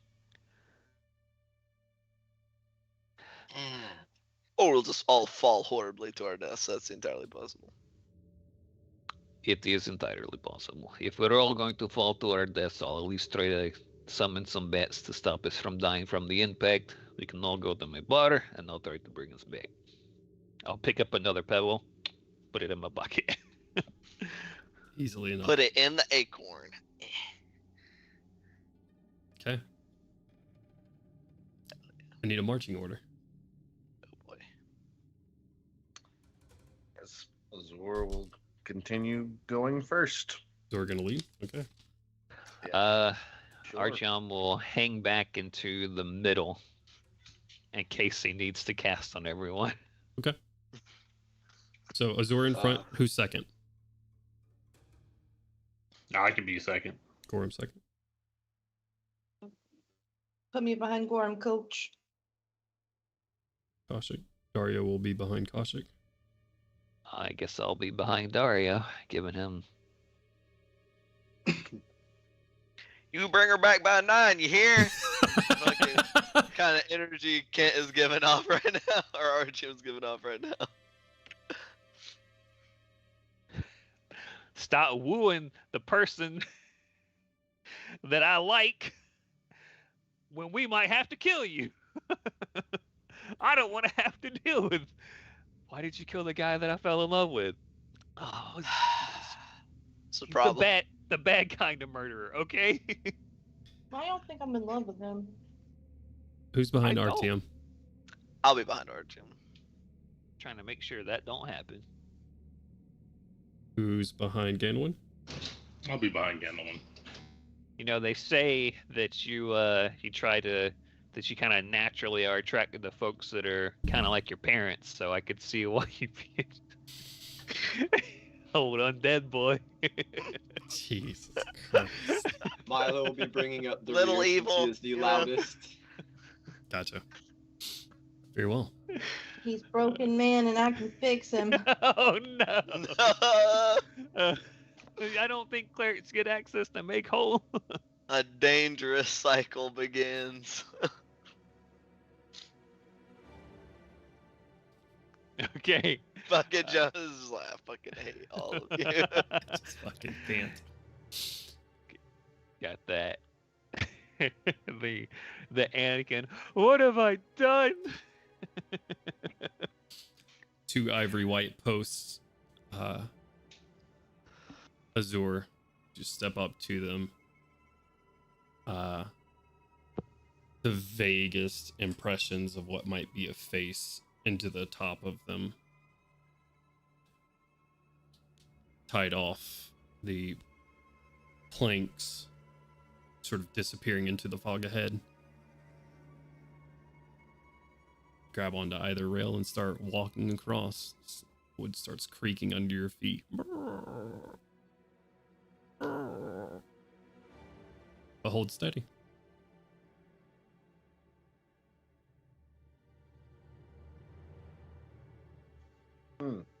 This is fun.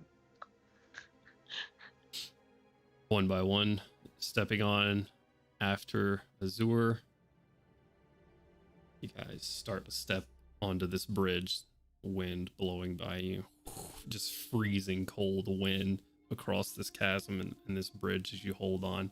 Slight sway as each of you steps on Is that just enough to be unsettling as you do?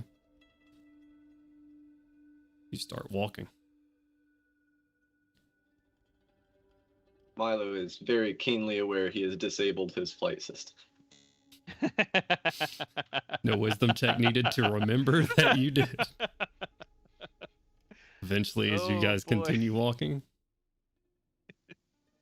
the side of the bridge behind you disappears into fog, and you are just on a bridge. Leads into fog on either direction. Down the cursed bridge. Continue on, Zur, and about 60 feet in front of you on the bridge. This is a vaguely humanoid outline. Right on the middle of the bridge.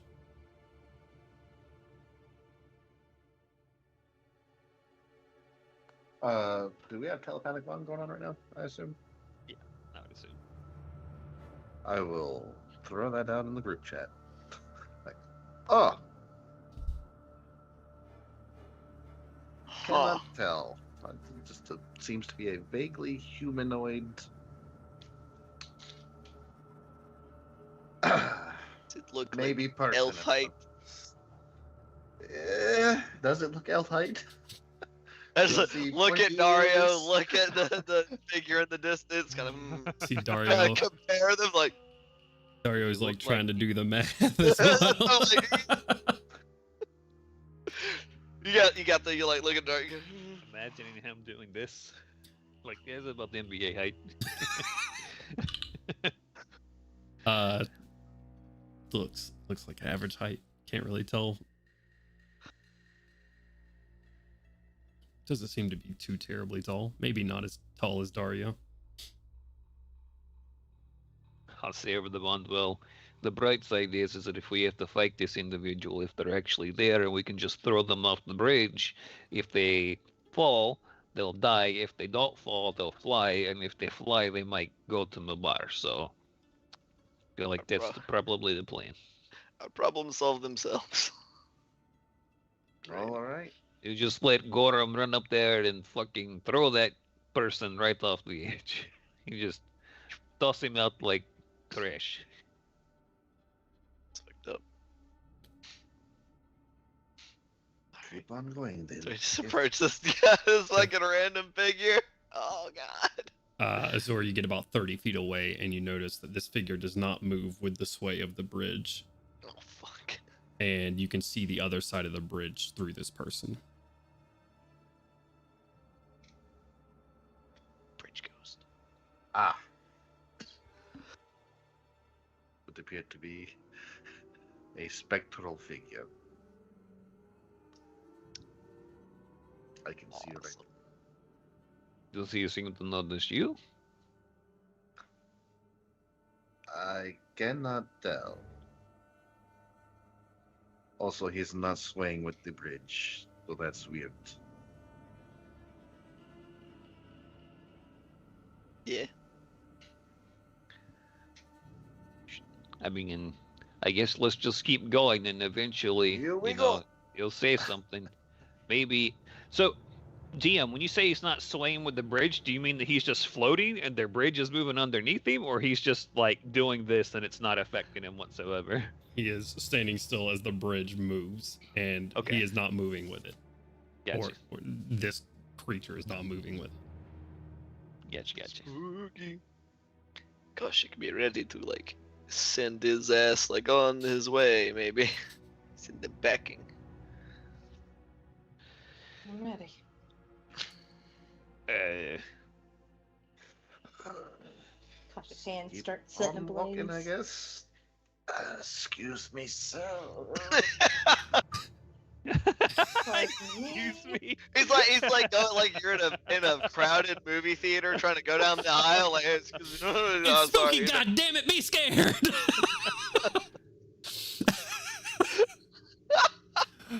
Azur, you get probably about 10 feet from it, approaching it carefully, moving slowly. See this figure has a hood on, stark white, As you get closer, skeletal hand sort of unfolds, see-through in nature as well, towards you, and just out. Palm up, outstretched towards you.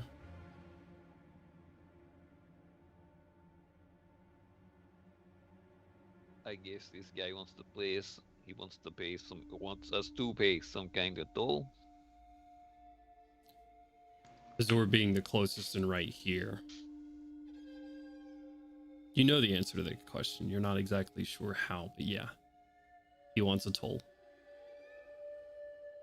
And it's not money. He wants time.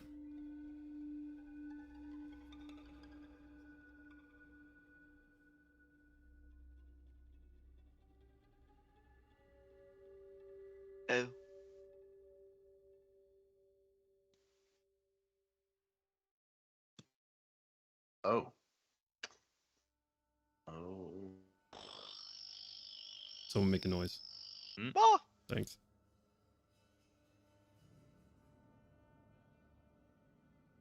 Sort of sitting here and these thoughts are going through your mind. You're not quite sure. But you know, in order to pass this bridge, it's not months, days, it's years that he wants.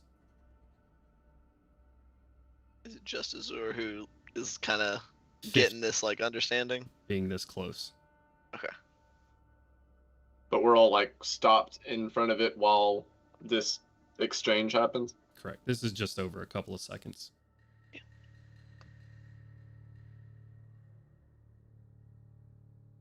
Takes more than about 30 seconds of us sitting there. Just... Hey, what's going on up there? Just fucking Milo looking back and forth, even though he's the tallest person. Oh, he's having to look around Dario. That's what it is. Duh. I don't know how I know this, but he wants time paid as a toll. Years. What? Well, we're kind of on a tight schedule. Can we come back later and pay it? I What don't is know the- that, and I don't know what that means. Like, I guess he wants years off of someone's life. Well, ask him if he wants years off of someone's life. Or if they're going to, like, puppet us for years or something like that. I don't think that would be okay. I think this is years of your life.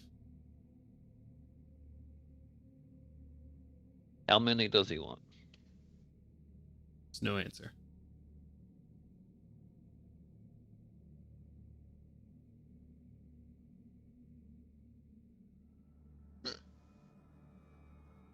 Give him 15 minutes. My final offer.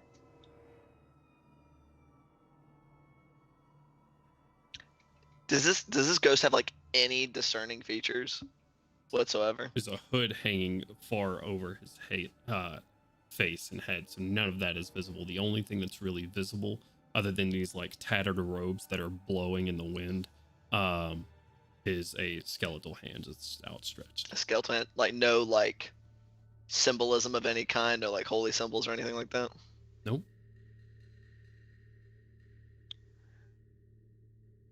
I just shrug. I'm like, all right, you know what? We got to get moving. I'm just gonna kind of shove my way past everybody. If everybody's just kind of standing here, look at him, Gandalf, what are you doing? keeping us moving. I'm just gonna reach out and put my hand in it. Oh, well, Outstretched gauntlet, like. Wait, where am I in relation to Gandalf? You are two people A in couple front of people him. in front of me. Then how are you reaching this man? It's just I'm just pushed going past around you. everybody. Yeah, I'm just kind of push past everybody. I will try to actively stop Gandalf when he tries to push past me. Make an Don't athletics wiggle the check. bridge that much. What did you just say? 23. What did you want me to do? Make an athletics check. Fuck. You sure you don't want an acrobatics check? Fortunately, rolls call for athletics.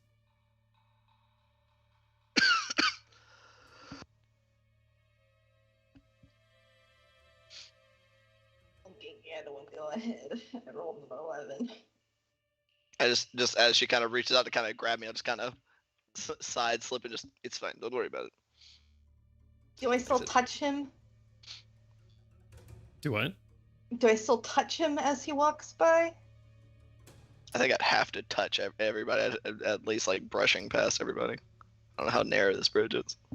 I guess if Gandalf's gonna go by, and does it seem like you intend to pay the toll or to manhandle this motherfucker off the bridge? Roll an insight check, I guess. I mean, it generally, I guess, depending on how it is, it's determined to solve this problem one way or the other. I could ask you at the speed of thought. So I'm like, are you going to beat this guy up, or are you going to pay the toll, Gandalf? I'm gonna keep us moving. Gandalf walks by, he gets death warded. That's what happens. Okay. I don't care what his intention is. If He's anyone's death going, warded. if anyone is going to give up some years, it should be me. I'm already 1,500 years I old. have That's not it. stopped walking as It's this not that conversation is big. happening. So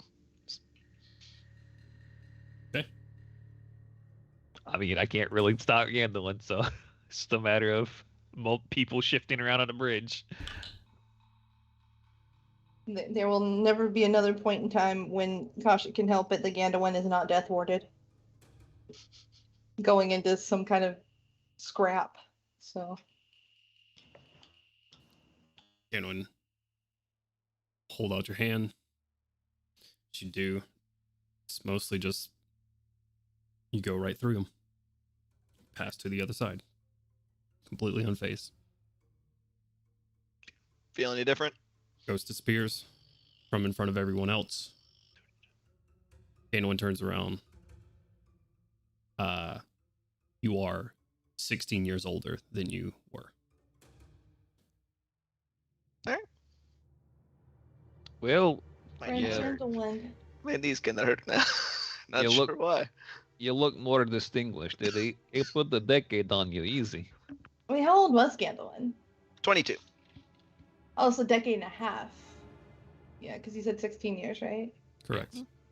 Damn, you're like 40, bro.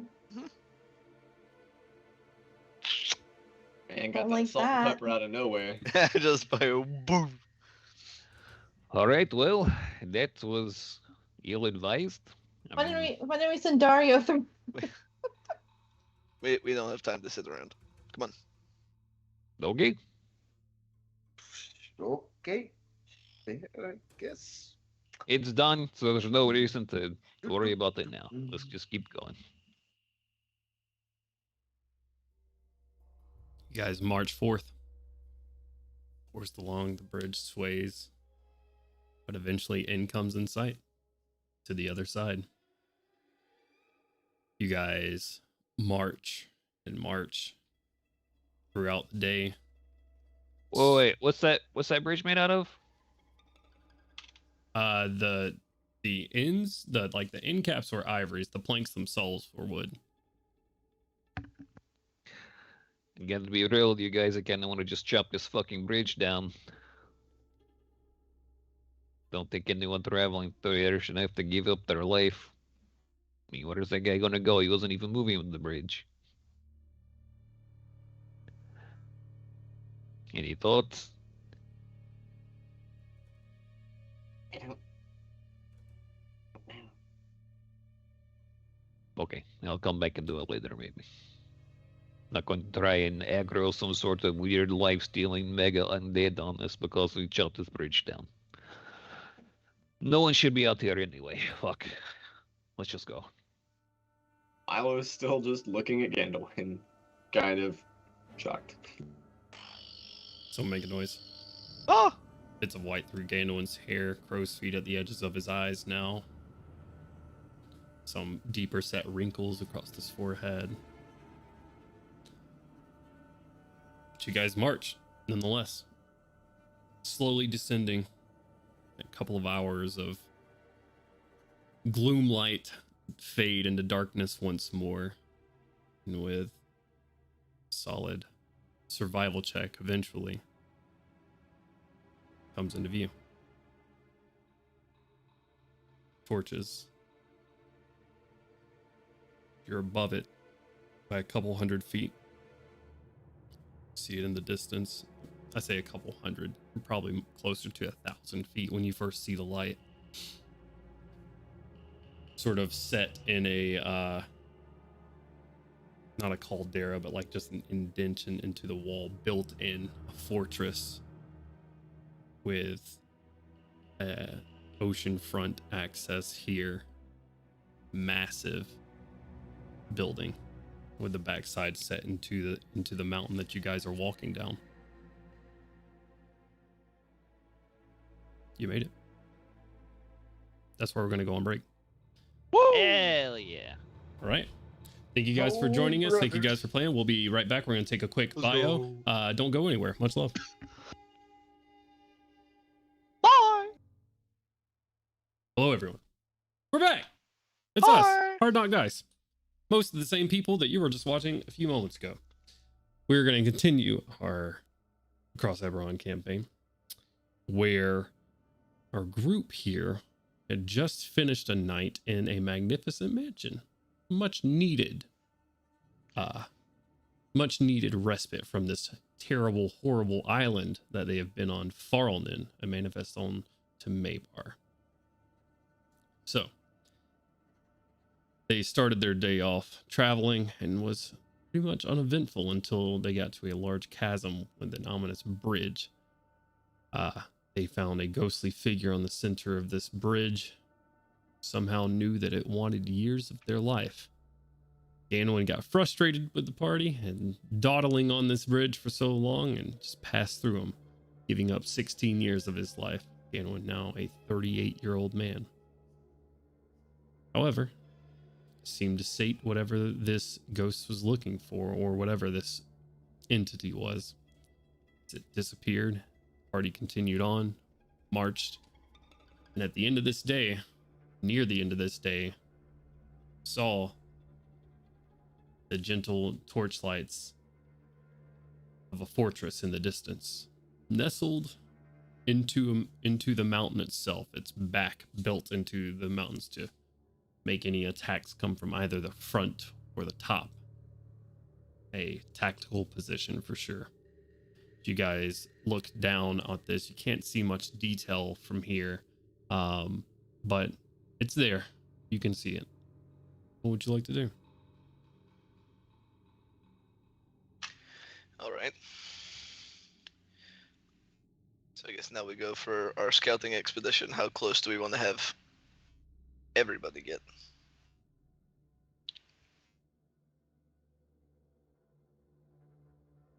You are super muted. Can't. Hey, now we're back. We should try to find a place that I can set up a base for us to put the mansion in, and for us to be able to sit whenever we're not able to have this mansion up. All right. I guess I'll look for that. That's somewhere not directly in line of sight of the fortress, but maybe like just over a hill or something like that, if that's possible at all. I don't know what the land is really looking like. Right now, you're on a pretty steady decline towards this area, but you are looking over it. Like, you're not a bird's eye view, but like an, isometric maps, sort of that kind of view on top of this place. Couple, 1,000 feet or so away from it. What's a survival check? 22. Yeah, you can find a pretty like cave alcove area that you can at least hide the door from sight. Okay. Does the door turn invisible while we're in it? Correct. Right. What is the ground and stuff made out of in this area? The ground is what it has been since you've been on this island. Ice, rock, and snow. Ice, rock, and snow, so it's not easy to dig through? Absolutely not. All right. All right. Okay. So we're just gonna kind of use this alcove. Were you thinking about using like mold earth or something to kind of? Yeah, I'm going to try to do some things as while you guys do your scouting trip. Come on over here, and I'll re-up the telepathic bond, and then you guys can do your business. Sounds good. Do you include Bust Dario? out. Yeah. Okay. It's just like, you're going on the scouting trip? Fuck you, Dario. You don't get to hear the internal comms. That'd be pretty fucked up. Kind of funny, though. Okay. So, our scouting crew is going to be Gandalin, Azur, Dario, and anyone Crowley. else? And Crowley? I'm gonna split the party right down the middle. Wonderful. So, Gorum, Milo, RTM, Kaushik staying behind. Start, you guys, unless there's anything else that you want to do, you get telepathic bond going again. Is there anything that y'all would like to do before you take off? Conversations or otherwise? We kind of decided. You said we're a couple thousand feet away. Correct. So I guess everybody here be ready in case shit goes sideways. It's a bit of a distance to cover, but hopefully we'll be far enough ahead of it that you can either meet us halfway, or we'll make it all the way here without it getting too bad. Without All right. Azur with you, the group that will be scouting will not be difficult terrain for you. You're moving along the mountain, but the group that is staying behind without Azur's guidance, it is difficult terrain the whole way there. Is it? So it's still in the mountains. Correct. You are on a mountain, like looking down at this place. Gotcha. Okay. How long do these scouts plan to be gone? Hopefully under an hour. As long as we've got the telepathic bond for. I can turn one of them invisible All right, for Crowley. that same duration. Crowley, how many of us can you turn invisible? You think? 2.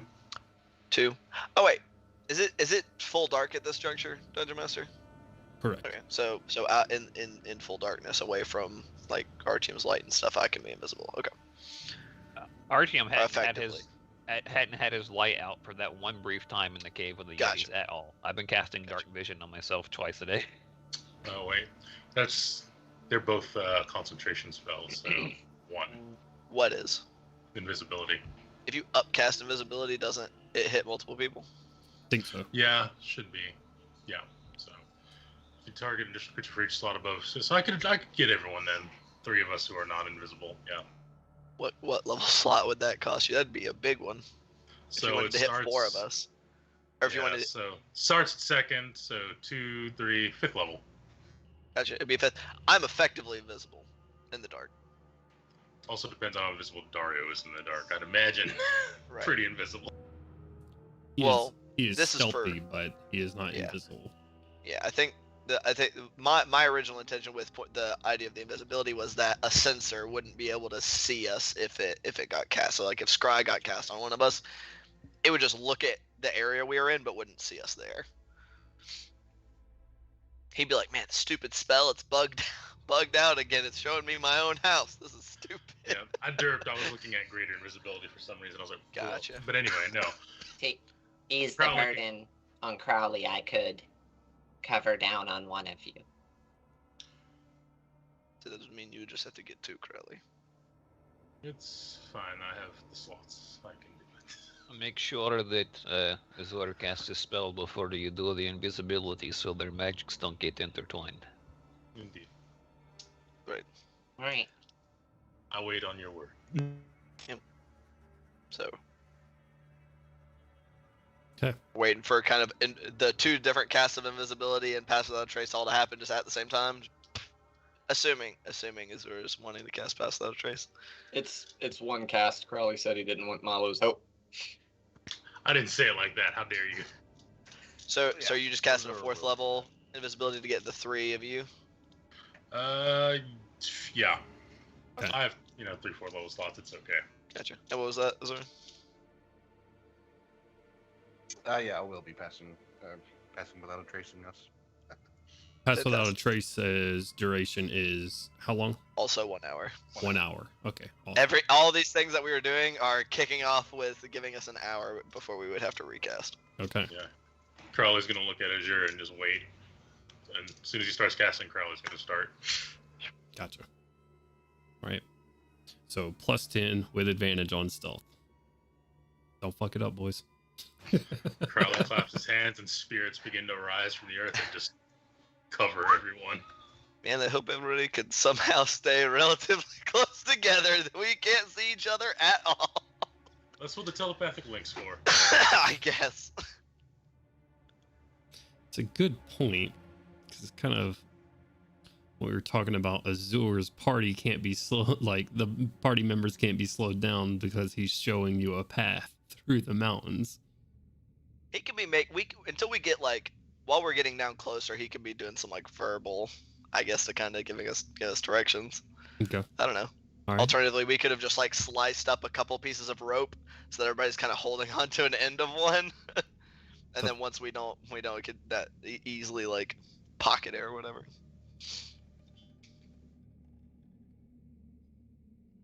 Are you guys doing that? Sure. Just take a rope and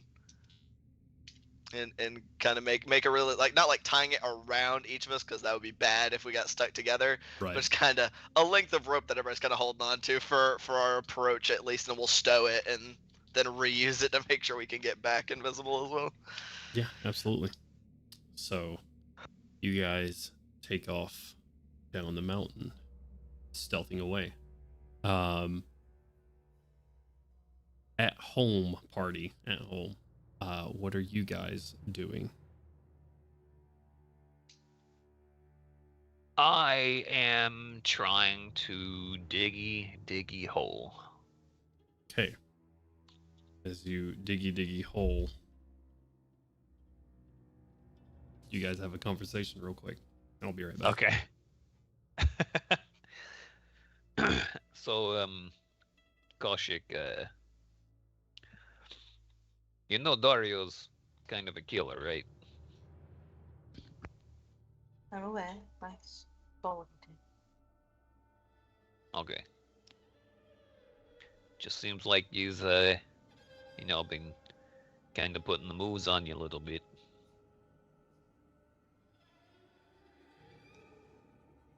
He hasn't done anything inappropriate. Okay, I completely understand.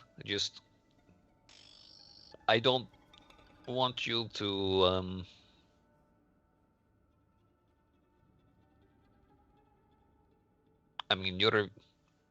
you're capable of taking care of yourself, While I was watching this whole exchange from sitting on a rock 5 feet away, just I don't think he's a good guy.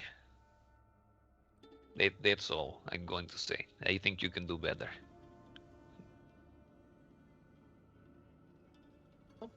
What are you talking about?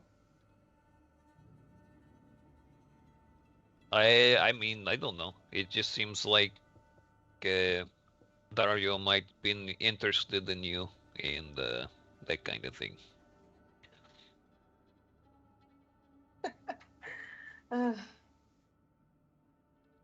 I think I just remind him of his sister. So I don't think it's anything like that. get eye contact from Mila. Artian. Yeah, maybe that's true. His sister didn't have hair, and so he made wigs for her. But as far as I know, he never cut her hair.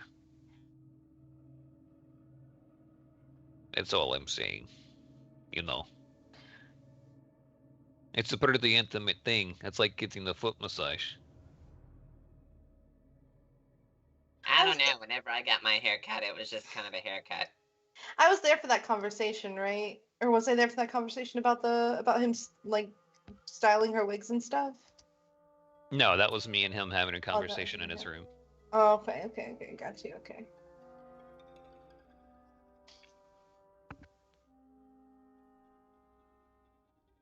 I don't know. I see a lot, you know.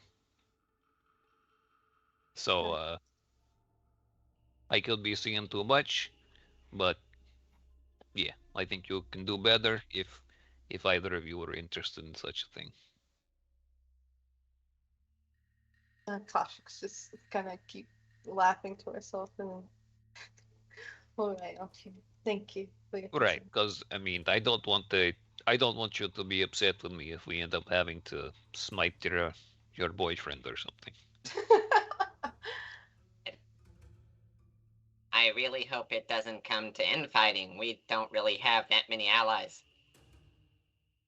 We're Okay. going up against a group of people who their their whole job is controlling undead. I feel like it's a very good chance that we're going to have to put Dario down in combat at some point. I don't know. He seems like a liability, but hopefully it doesn't come to that. Yeah, Hopefully his will is stronger than they can hope to overcome. As always, I feel like killing our allies should be your last resort, but of course, we all know what must be done here. We know our end goal. I'd give a little bit more input on vampires and their relationship to necromancers when it comes to control, but that wasn't exactly the focus of my studies. That's just what I know secondhand. I've never really done too much necromancy, aside from reincarnating someone. I don't really think that's the same, though.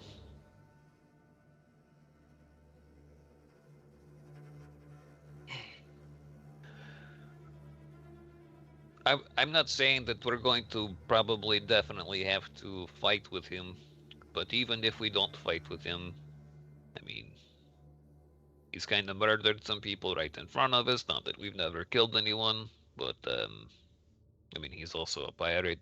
He's also hurts people for a living, as far as I know. Who knows?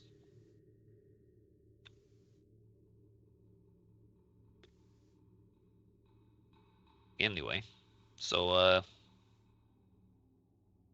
the haircut does look nice, though. You did a good job. Give me that. Thank you. Do you need some help with your hopes? No. I guess it's kind of awkward that the whole time I guess I really didn't say I shapeshifted into a giant badger and I'm trying to scratch through this ice. So the entire time Koshik's just having a one-sided conversation with herself, with me mentally being a badger, like like a 5-foot long badger. Gotcha. Dig, dig, dig, dig, dig. What are you trying to dig? Trying to just dig out the area around. Yeah, dig a hole, obviously. Just trying Right. to expand this little nook that we're in so that it would be big enough for the dome to fit in a little bit more perfectly, and that then I could easily cast hallucinatory terrain. So after the folks get back, so that it just looks like the mountain just sort of swoops on over it, and there's nothing here. Give me a quick athletics check. Mr. Giant Badger stat block, don't let me down. +2, fuck you. Oh wait, that's What a the giant. fuck? That's a giant bat. Not. Where's my giant badger tab? Oh no, +1. Fuck me. What? It's even worse. No. Okay, so I rolled a 16, and I'm proficient in athletics, so that's a 21. Nice. Take some doing. Trying to scratch this out. So it lasts the entirety of the conversation plus some, trying to dig this area out, because you're digging rock. Like, right. You're trying to scrape stone, and I mean that's not giving much, but you're able to scrape some ice and snow out of the way. Make it a little bit more accommodating, I guess. Does it ever get like softer, like after it get through, like, you know, the permafrost layer or something like that? No, because then you hit rock, then you hit mountain. Gotcha. All right. Tyler, for his part, is sitting on one of the rocks and loading cartridges while just looking back and forth between Artyom and Kasha. I do kind of gotta wonder now. How does that interact? So if he casts the dome and then goes into, and the Magnificent Mansion is in the dome, and he goes through the door, does the dome stay, or does the dome drop? I go to a different plane. I don't think I would be I was inside like, of because it. you're not in the dome. Okay. Yeah, I figured. dome I was would like, drop. just okay. Cool. Archie has to sleep outside of the mansion. Leave the door open so it's warm. All by himself. Can't let him eat out. Come on, that costs money. That costs nothing. Do you pay the electrical bills around here? I don't think. You don't. Okay. Is there anything else our home base party would like to do here? Just having the drone like sit outside of the alcove to make sure nothing runs up on us. Okay. Go ahead and have it roll a perception check for me. And then Yidril shows up right after we leave. Good luck, Sing half has the a party. pitiful bonus, but that is the second 19 I've rolled, so I'll bring its stat block up real quick. It'll be a 25. Very nice. And it's got dark vision. 60 feet. One more. Yes, 60-foot dark vision. Okay. All right, awesome. Drone crawls out. I assume doesn't fly. Crawls up. Okay. It has also had its thrusters disabled. No slip-ups. You clipped its wings. That's fucked up. Little four-legged spider dude right now. You activate your drone, your sort of HUD that reads out the activities for both your Kestrel Turn Weasel and your drone sort of at the bottoms, both still going steady, systems functioning. Okay. Our scouting parties. Pass without a trace. Invisibility. Can I get stealth checks from you all with advantage plus 10? All right. Oh my god, that was almost very bad. 34. I've dropped a 1. 34? Yes, sir. 29. 29.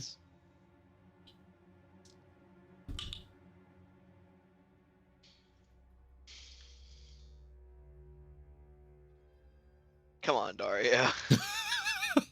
I was just looking at your faces like, I even asked, I was like, how sneaky are you? You said pretty sneaky when he needs to be, so now I'm very worried. My physical dice are just bad. What's your roll, Crowley? 27.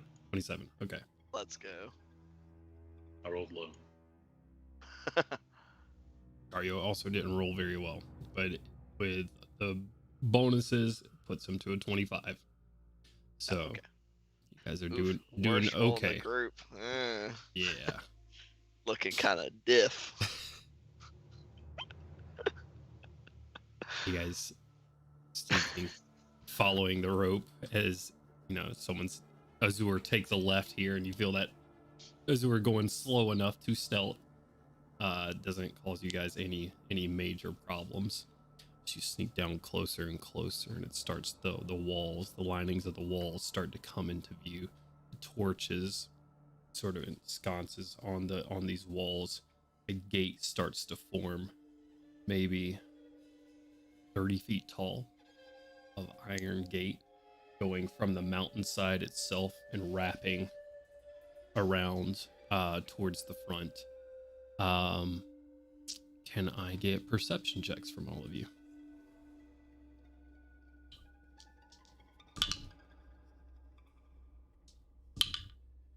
God damn, my mic is picking up these dice really loud as shit. Shiny rock, go click clack. Yeah, I don't think that's a bad thing at all. That's the D&D ambiance right there. Okay, let's hear those perception checks. 25. 18. 18, 25, Azur.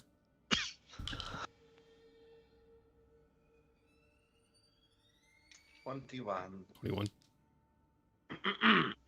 Nice. Sort of immediately available to all of you. Undead on top of this fortress, sort of built out, and this thing is massive. The closer you get, it could house hundreds and hundreds and hundreds of troops. But you see undead on top, certain like corner posts. You see some that are nearby, not necessarily like at ready, but nearby scorpions on top of this place. And you see some that are near bells on each of these corners. Lower platforms, the same thing, all within about 50 feet of each other or so. And somewhere nearby, a bell or alarm of some sort. All in all, on top here, with your sort of combined perception check here, you guys see about, I don't remember how many I put on the map. 34. You guys see about 34 undead on top. Appreciate it. I'm here to help. The number was 10.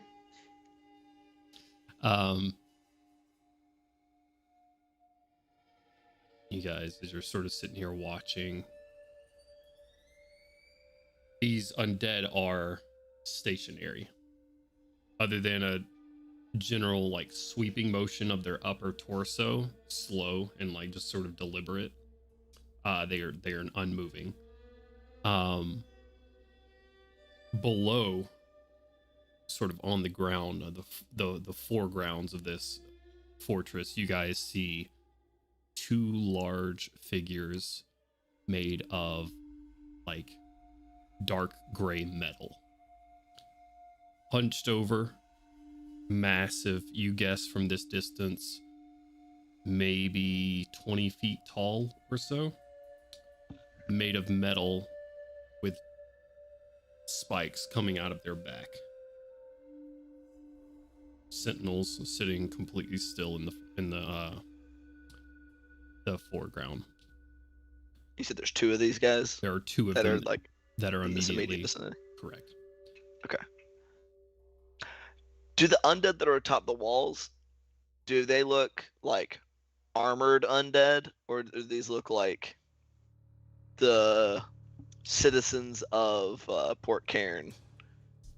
Give me another perception check.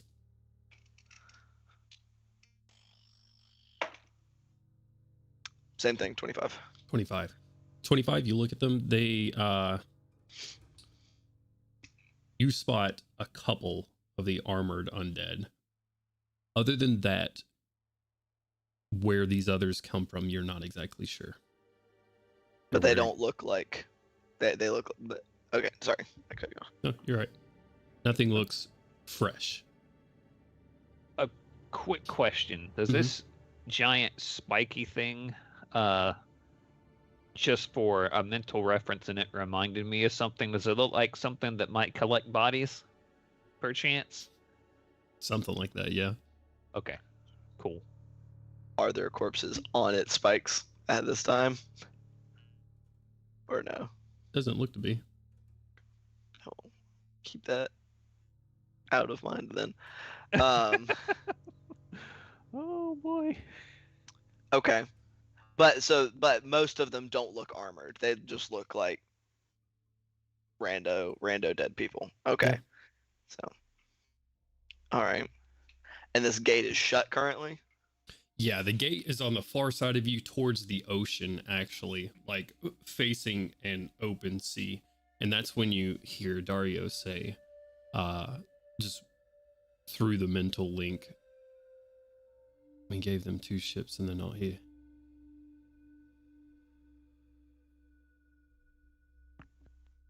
I was gonna say, I'm going to amend my words. He says, we sold them 2 ships and they're not here. Is it possible that their docks are just out of sight from where we are right now? You look up and down the coast, Gandalf, unless there's a dock that's miles and miles away. Because we're on the outside of the walls, right? Correct. You're on the outside of the walls. So okay, but we can just see all the way down the coast right now. Correct. Okay, so there's no okay. I was thinking like we were on the inside, but we're on closer to the shore. Okay. Probably put them to work somewhere, would be my guess.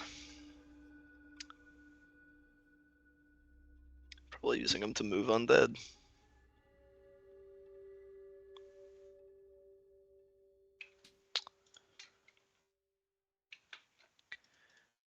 Well, this is useful. How long did it take us to get down to where we are now? With Azur's assistance, from where you guys are, I'm gonna say 1,000 feet. What is that? About a fifth of a mile. So down the mountain though, trying to be sneaky.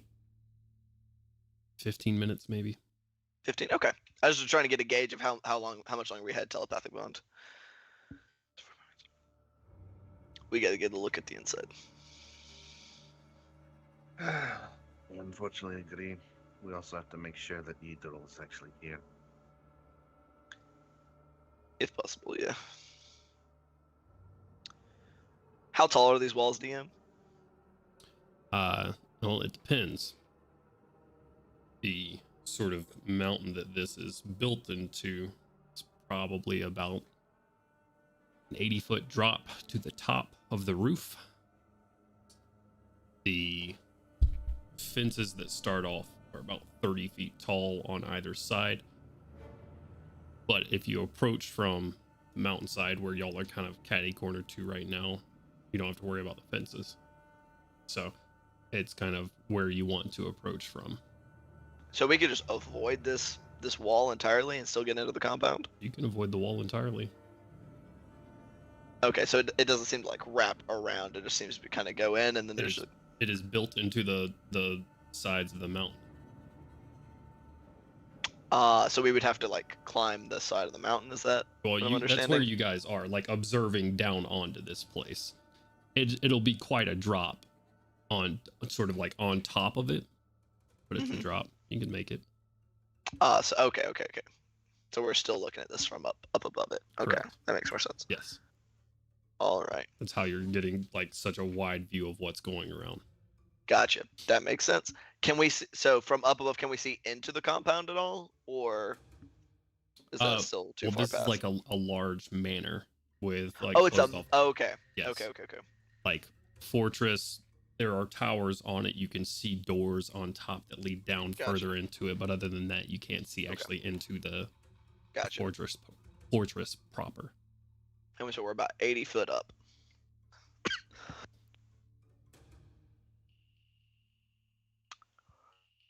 Well, I can probably get down all right with the rest of you.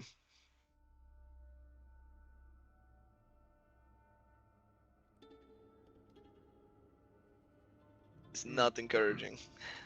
DM. Big silence. With how levitate works, would Azur have reason to believe that would potentially also be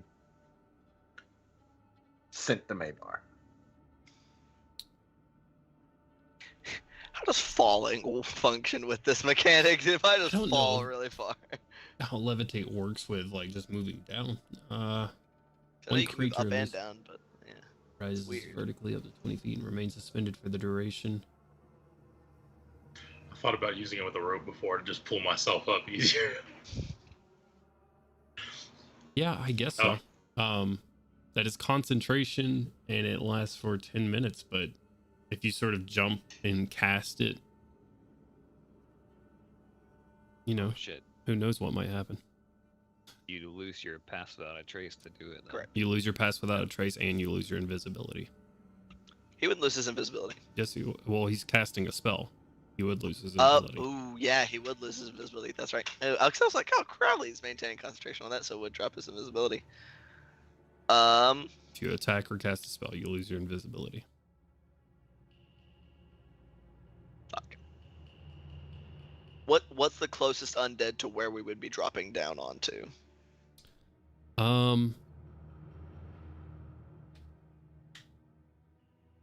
You know, I'm gonna pull it up for me so I can fucking think about it. Shit. Let's see here. I've got an idea. I've got a thought. Let's see how close the undead are real quick first. You guys have an 80-foot drop, and you're trying to figure out. Yeah, I'm trying to see, like, if we were to go straight down over the edge, Mhm. how many undead, or what the closest undead is to where we would be touching down. Okay. Let me take a look real quick.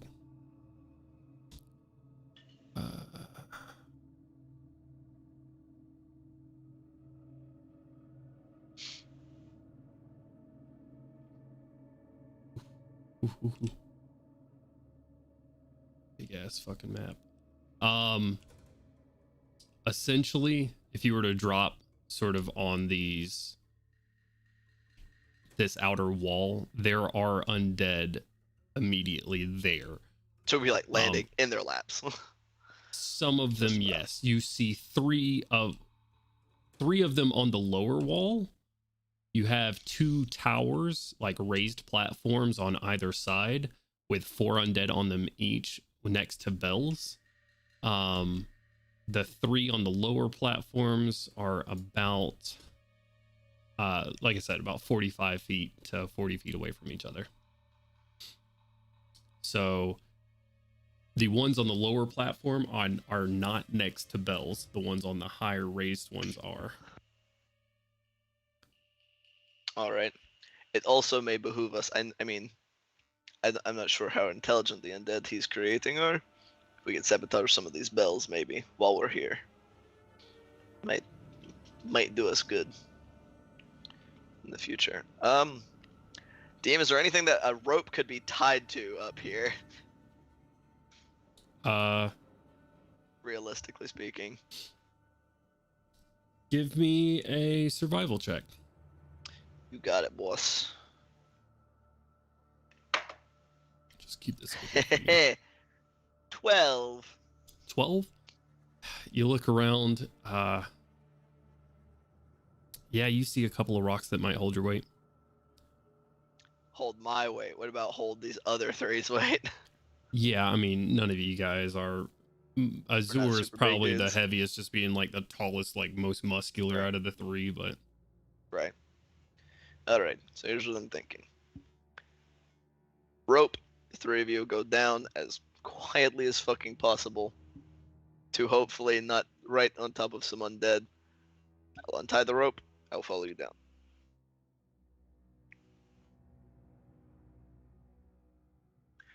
I'm just gonna point at, I point, but Dario can't see me point. I'm pointing at Dario, say, you actually don't need the rope, do you? You could just walk down. correct. Okay, sick. Less chance for the rope to fall. Can everyone hear this over the I mental have link? no idea. Is this just I'm an gonna open assume party if it's over the communication? mental link, you cannot exclude people. That's the way. Okay. It's like a group Yeah. chat. Like that's what we've compared it to. So yeah. Saller's hearing this discussion. It- As y'all are it- like, If you're going in, do you have a way back out? Dario can climb up the wall, retie the rope, we climb up. That sounds like you just came up with that after I asked you, but you didn't actually have a plan before that. Either that or worst case scenario. Crowley can teleport at least one of us up. Other 2 figure it out. That's. Yep. So Yep. you didn't have a plan. Okay. On the So- fly. No. Make sure that wherever Dario is invisible right now, you hand him the rope after it's done. Right. Okay. Alright, so, unless somebody has a better idea. Well, Let's before do we it. go up, everyone gather together really quickly on the rope. And Crowley will, in a low tone, give bardic inspiration to everyone. Okay. 1, 2, 3, boys, go. we're in a football huddle. What's the play? Players don't fucking die. That's Don't what the fucking advice. Blue 32, X-Wing. This is on me, so if it amends your plan, feel free to talk about it even more. Off to the Sure. side of this area as you're looking down outside of the gate and outside of, like, all right, so you got outside of the gate and sort of built into the mountain, you have two like pillars with raised platforms and a connecting wall in the back. On that pillar closest to you, down on the ground, there's a small walk path to a smaller building off to the side. That is inside the wall or outside the wall? It is outside of the wall, and it goes into a pathway into the bottom left tower. That's my bad. Okay. All right. I don't know if that's any better. I'm not quite sure. I mean, if we could get onto it. That's a farther down drop, though. We'd have to go even farther down. Correct. How far? I figure I have a 50-foot length of rope. From here, it looks like maybe 120 or so feet. Fucking Christ, that is far. Wait, didn't you say it was an 80-foot drop from the top? 80-foot drop to the top of the wall. Correct. Okay. So it's an extra 40 foot to get all the way down to the ground. No, you just said you had a 50-foot long rope, so I I didn't have a know 50 foot. Yeah. how you were getting back out if it was 80 feet below you with a 50-foot rope. Good point. I don't know. I figure we could close the difference of 30 feet at least. Hey man, I can teleport. I'm not worried about it. You can't. Don't rely on the thing that can get you sent to a different fucking dimension. Hey, you gotta do what you gotta do. You don't gotta do this. You could just be like, "Hey, I need some rope. Let me just go back and get some rope." Real quick." Problem Am I the solved. only one that has rope in the scouting party? No, I've got rope too. Okay, Oh, we got fucking- rope. That's all you had to say. It was just tie two 50-foot links together. You're good. So we can tie some 50 buildings together. And you're being such a worry wart. That's a big problem to have. Nah, just it's be like, fine. oh shit, that that rope's 30 feet up. Yeah, Damn. we're being awfully reckless to have just come back to life. He's like, I'm not exhausted anymore. I'm ready to do some dumb Yeah, shit. I'm ready to go. All right. So do we prefer to go directly down onto the wall, or do we want to try to go up this building that goes up to this other walkway to this tower on the wall?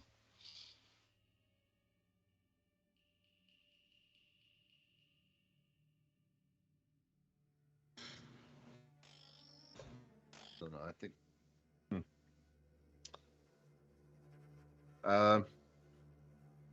Shit. DM. Yeah. Does it seem like either way would take slightly longer? The longer way would definitely be towards the smaller house on the outside of this tower with the walkway towards the bottom of the tower. However, you do not see undead stationed on top of it.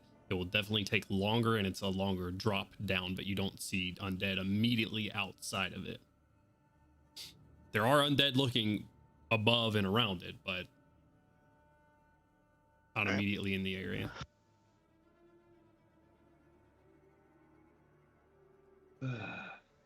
Okay.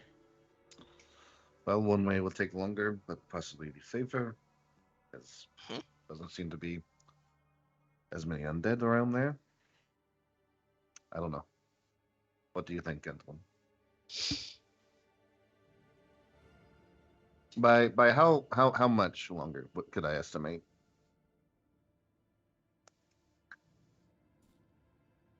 Really depends on your travel down and how well that goes for you. If someone falls, breaks a leg, it could be really bad. Yeah. You know, which is a chance with, you know, trying to climb down. But just overall time, I mean, it's a matter of depends on what all you're trying to see. Really, I mean, the thing is, you have no idea of the interior structure of this place, so you don't know where you're trying to get to. but this smaller house from this bigger tower is merely 80 feet away, like the front door to front door. So there's the wall, and then there's 80 feet of space, and then there's the building. Correct. Or- Well, you say the wall. The wall. Remember, the gate is not in between the smaller house and this bottom tower. The gate. Gotcha. The gate is like coming off of the main building. The main building, closer to the front of it.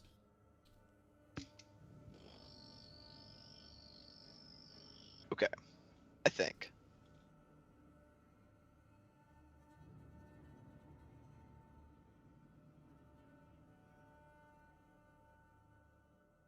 I mean, when it comes down to it, the only thing that we can't recast is the telepathic bond. So, there's a safer option for getting all the way in. Probably should take that one. And then worry more about as long as we can get out without any problems. I agree. Try and take the safer option. As long as we can remain unnoticed, then the timing should hopefully not be too much of a problem. So, we're going to try to take our 100 feet of rope. So that still leaves 20 feet of drop. So we're going to have to find somewhere else to go back up. Is where that'll put us.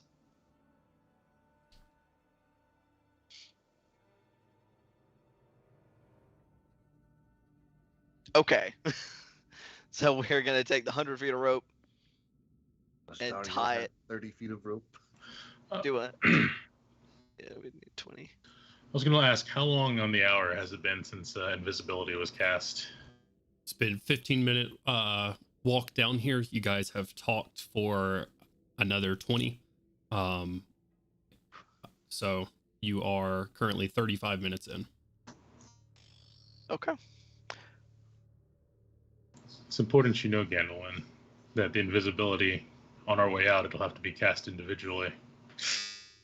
Because I'm using the magic of my loot to cast invisibility on all of us. Someone make a noise. Ah, Thanks. but I'll only be able to cast greater invisibility one at a time. can you do that mechanically? Is it greater invisibility? Well, no, I'm gonna, Concentration? one at a time, get to the wall, get over, cast it on the next person because it's concentration. Can you not just recast regular invisibility at No, with a higher it's from slot? the loot. It's a loot charge spell. Ah. Well, that's a bit of a problem. So now we need to go faster. Oh yes, let's move faster. Good information to know. All right. Sounds like things are going really great out there. No, I said that in. Yes, really great. I- Really great. Oh, you said that verbally? Yeah, I'm not gonna say that over the link. Oh Lord. Okay. Well, I guess we are going for a little faster. I can minimize our sound. I can put a zone of silence near where we're going to be coming down. Hopefully keep them from hearing us coming. And we just get away from the undead on the wall as quickly as possible. All right? Yep, all right. Okay. Hopefully with some assistance, either myself or Zor tying off this rope. Make sure we make it down. Zor will help tie up the rope. Okay. Make a survival Dario- check for me. Yeah, Dario and everyone have Bardic inspiration, right? Bardic inspiration. Okay, so with assistance, does a 26 on the survival check. Okay. Except for tying off the rope up at the top. Tie off a rope at the top. Feels pretty secure to the rock that you've chosen. Yep. Give it a tug a couple of times. It feels secure, like it should hold. Okay. You So hear Dario speak up and say, I could help hold the rope while you all make your way down. Maybe give it some reinforcements. So, and then just walk down after you. and then you bring the rope down. Sure. That'll work. So directly below us. I'm just trying to gather exactly. Will there be undead direct? Like, are we gonna be coming down right next to some undead? No, that is the benefit of dropping outside of the main tower and the main walls. If you're dropping on the smaller house. We are dropping on the wall now because I just Okay. got told that we are gonna lose everybody's invisibility and not gonna be able to recast it. Okay. In that case, yes, there are undead spaced 40 feet apart, right below you guys. 3 along this wall. The wall itself that is immediately below you that you'll be dropping down onto is 180 feet in length before you reach the towers. Okay, so we're coming down where the wall meets the mountain. Correct. How far is the nearest undead from that wall? Just kind Is it 40 feet away? Because you said they're spaced 40 feet apart. Yes, they're spaced 40 feet and they're sort of equidistant on this wall. So Okay. it depends on where you guys can choose to like come down on. Okay. Is there a space where we could come down where we would be at least 20 feet away from any undead? Yeah, you could split the difference between 2 of them. You'd be 20 feet That'll away work. from one, 20 feet away from the other. Okay. So, all right. Okay, that works. That'll work. That is what I'm aiming us for. Okay. You figure it'll take us less than 10 minutes to come down this rope, right? Down 80 feet of rope? Yeah. Okay. So after we've tied it off and as we're getting ready to start climbing down it, I'm going to kind of find that point that's in the middle of a couple of them. And I'm just going to kind of a slight exertion and force of will, a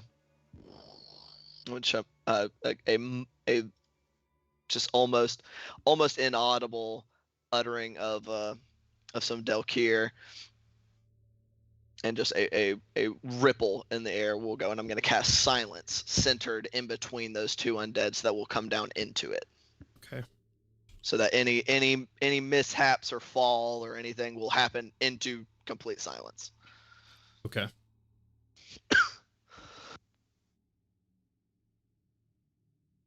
Cast silence in between. Now, for my understanding about where you're going to be, and in case we do need to bring this map up, we may not. But if you're looking at this fortress from the seaside, are you going to be? Right. Do you want to drop to the right or to the left? I don't know if it really matters all that much, but I don't either. I'm not entirely certain on where we are in relation to this. But whatever, as long as we're nice and close to this wall, so that we'll be able to come back to this or something along those lines, somewhere we have a familiar drop-off point. Gotcha. There looks like the wall looks a little bit closer to the left-hand side, looking at that. Perfect. So you'll be dropping in between them. You're casting silence. Correct. Between 2 of them. Yep. Encompassing them on the edge. Okay. Yeah. So that they're not in the silence, so they won't go, huh? I can't hear anything all of a sudden. So that we'll be coming down into the silence. Okay. Stealth checks. Okay.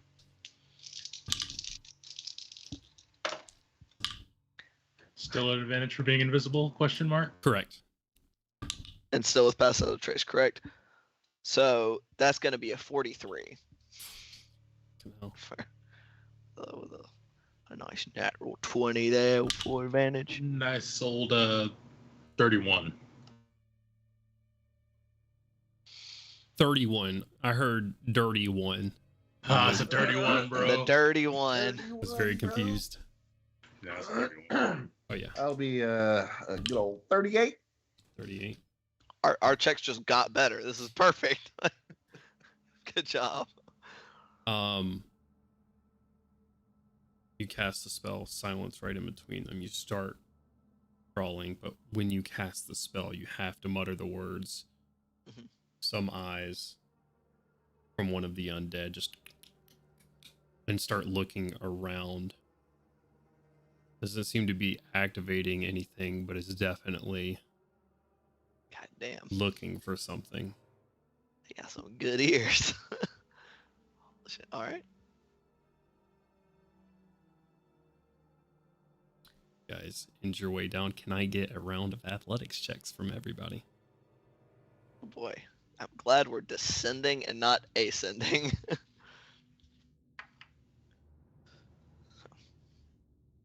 I guess the good news is that if you land and fucking bust your teeth against the dirt, it's not gonna make a noise Right. unless there's like an anti-magic thing and like the silence never went off. Well, 23. I'm not even gonna bother using my my bardic inspiration on that. That's a 3. For a total of 3. 12. There's 2 12. with +1 to 3. Wasn't a natural one. I'm just go ahead. Yeah, if I feel myself losing grip, I'm just gonna let go. Okay. I'm assuming it's pretty high up that I do. We're gonna see.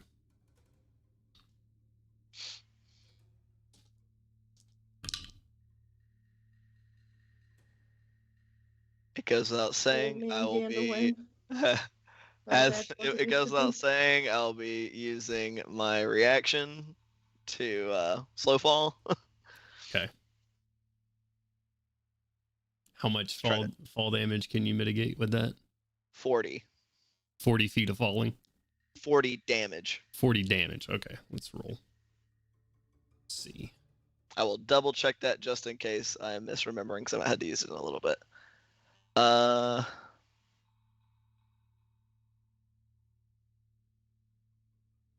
Yeah, reduce any falling damage you take by 40. By 40. Okay. Let's roll something up real quick.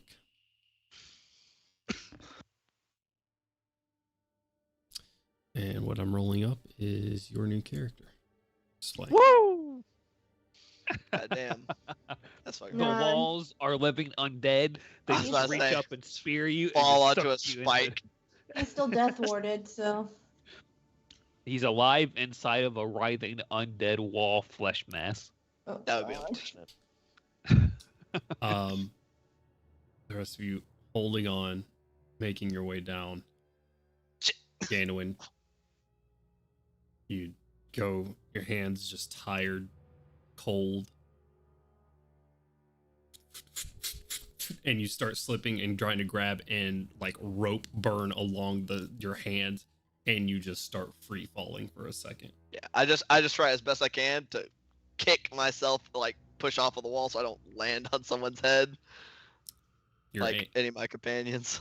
aiming for your silent spell. So yeah, still trying to. It's a Give me- 20-foot radius, give so me an it's acrobatics right check. in the middle. Okay. Jesus Christ, I am gonna use my bardic inspiration on this one.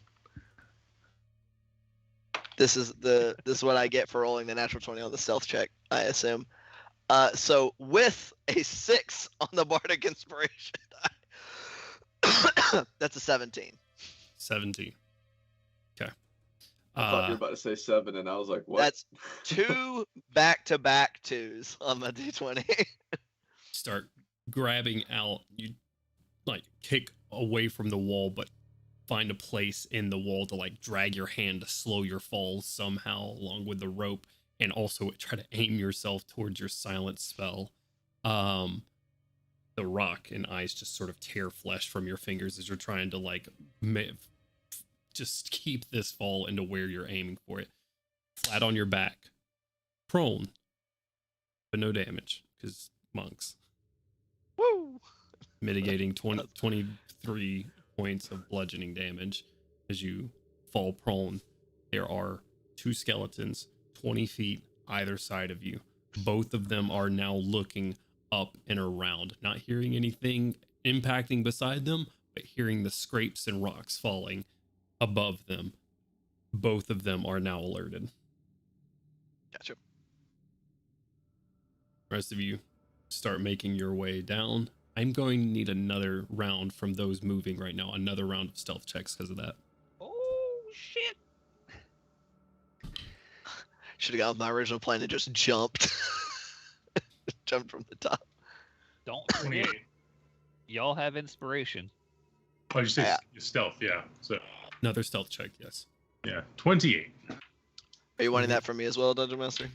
Nope, you're in a silent spell right now. Okay, sick. 36. 36. Let's go. Currently, they are looking up at your where your companions are.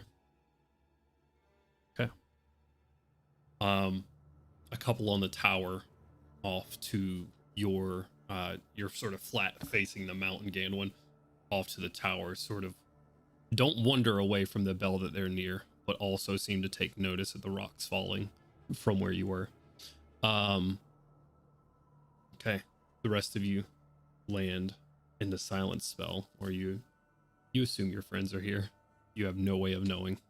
You are deafened. I figure out once the rope starts making its way down the once the rope retracts, it starts making its way down the wall. I'm like, okay, there we go. I figure Dario waited until he no longer felt resistance on the rope, like there was no weight on the rope, and that would be a good indicator. I'm gonna give Dario one more stealth check with this rope in his hand. Okay. Is he? Yeah, because he'd have to wind it up or whatever.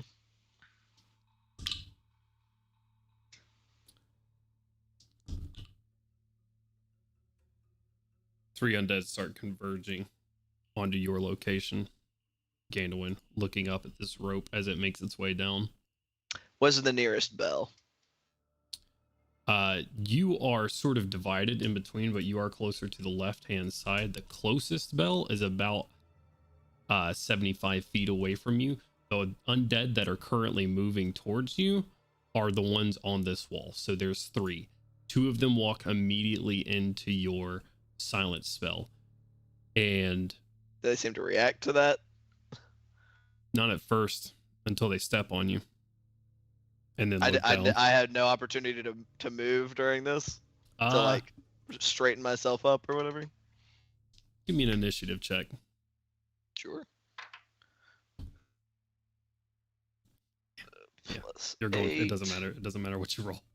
It doesn't matter what you roll. Fuck. Okay. Yeah, I'll say you have a chance to stand up and do what you would like to, but they are walking in your direction.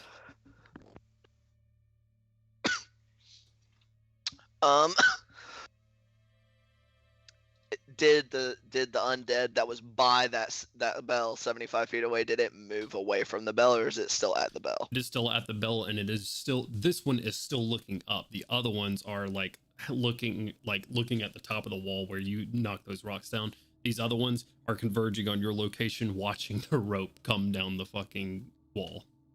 Okay, so they're seeing Dario starting to come down the wall. Correct. Well, they're seeing the rope come down the wall. Okay, and there are three that are right here. Correct. Two of them into your silence. The other one on the far side of the wall is walking towards it. Okay. All right. What all breaks invisibility? Attacks or spells. Attacks or spells. Correct. Okay. They're all converging on the silence. All right. But the one at the bell is not moving. Which brings up the point, your silence would have broken your invisibility, but you're invisible in darkness, so never mind. Yeah, I didn't have invisibility cast on me. That's right. You're good. Oh yeah, so I will remain invisible no matter what I do. So what I'm gonna do is I'm gonna say over the mental link, I'm just gonna say, get ready to take these guys out as quickly as possible if we have to. I am then going to bonus action shadow step 60 feet closer to the bell.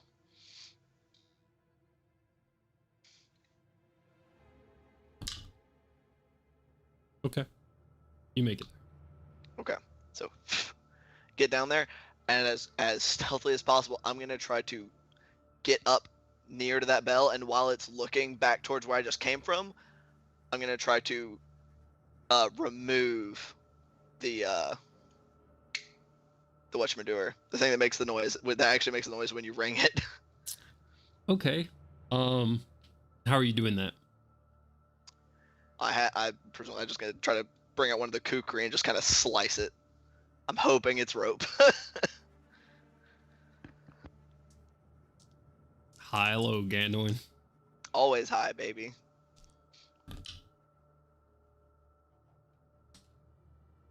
You reach the kukri end, slide it across, and you hear the sound of metal against metal. Son of a bitch.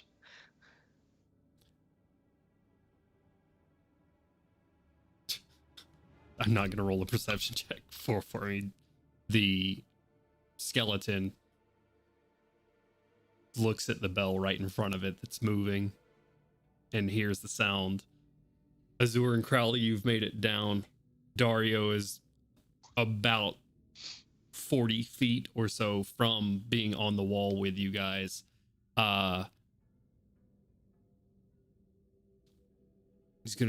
He goes to grab like the bell itself. I'm keeping my hand on the fucking thing so you can try to ring it, but it's not going anywhere. Give me a contested athletics check, Gandalf. Hell yeah, I'm good at these. You know what? I'm gonna use my inspiration for the day on this that we got earlier, so I'm at least rolling with advantage. Okay. Well, you don't remember you can declare inspiration after the fact. You don't have to. You can see what you rolled beforehand. Oh, I thought you had, since it was rolling with advantage. Okay. I will roll one, then we'll see. Where's this fucking athletics at? Yes, I am rolling. I am rolling. I am rolling and use my inspiration.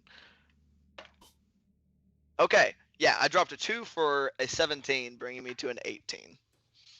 That's 3 2s in a row. I just like everybody to remember.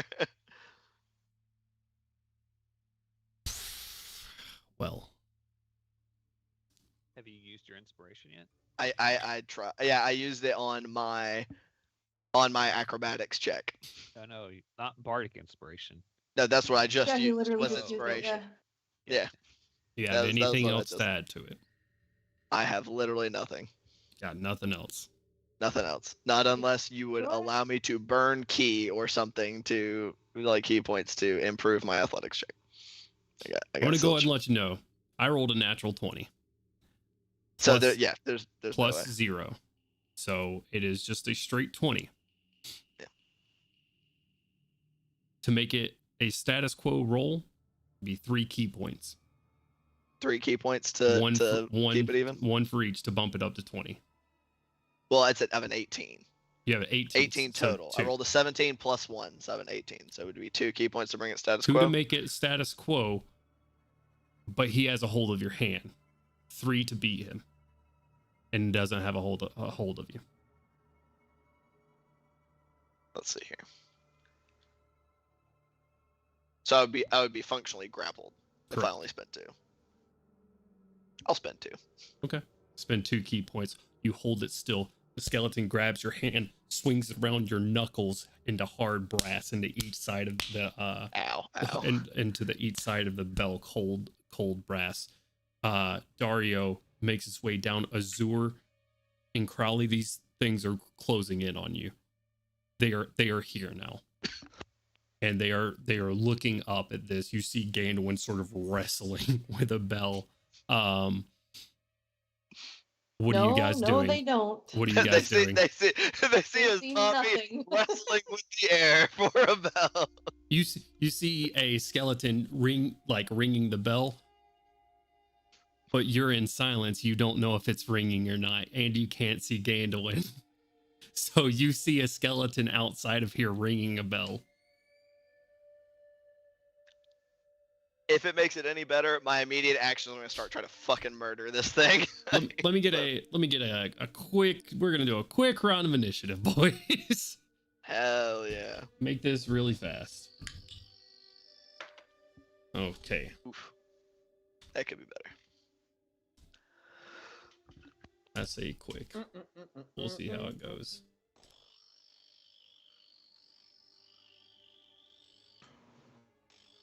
Someone make a noise for me, please. Oh! Thank you.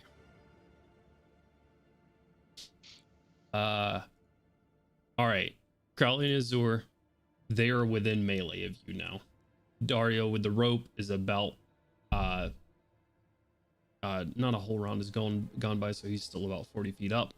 Gano, and this thing is grappling you currently on this bell. You see the others, 1, 2, 3 stationed near bells, turn towards this area. Or is beginning to like turn and look around. So, initiative 25 or 20 plus. 22. 25. So probably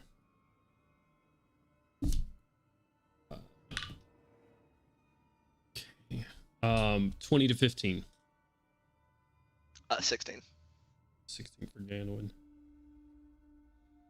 Okay. Azur, you're going first. This thing is within melee of you right now. It's not quite bumped into you, but you are invisible, silenced. You see one ringing a bell, maybe. You don't know. You can't tell from here. It looks like it's ringing the bell. Okay. What are you doing? We're on a wall, right? You're on a wall, correct. How tall is this wall? Wall is about... It's about 40 feet. If going to the top of the wall was 80 and then going all the way to the ground was 120. Correct. Yes, but remember the back side of the wall is built in, the where you guys descended is built Right. into the mountain. So Right. there's no, I assume what you're looking to fucking dispose of them real quick and down the mountain, but you would have to walk way out away because the backside is built into the mountain.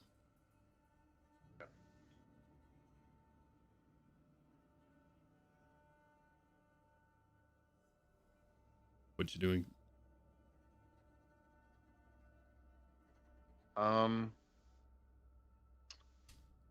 Shoot, over the mental link, I guess right now I'm just like, Carly, how much longer on the invisibility? And what are we doing here? Are we trying to just avoid these, or are we killing them?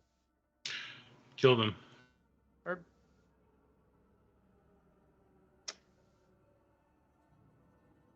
Oh, Lord. Because these two, real quick, are they're still looking up at the rope. The ones in the silence is what I mean. Correct. They're looking up at the rope. Okay. But they are Yeah. converging on that area. They are within melee of you guys now, within the silence. Okay. How many undead are on the wall? On this particular side with them, 3. Oh, okay. Yeah, they have 3 right there, and I am fighting a undead for control of a bell right now. Correct. Okay. Azor, what you doing?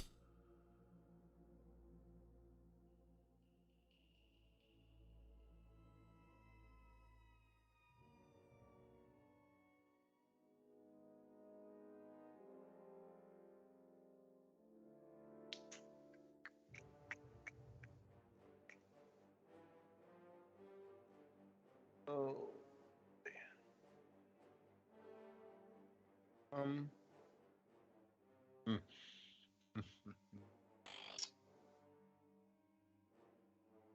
Gotta get it moving, man.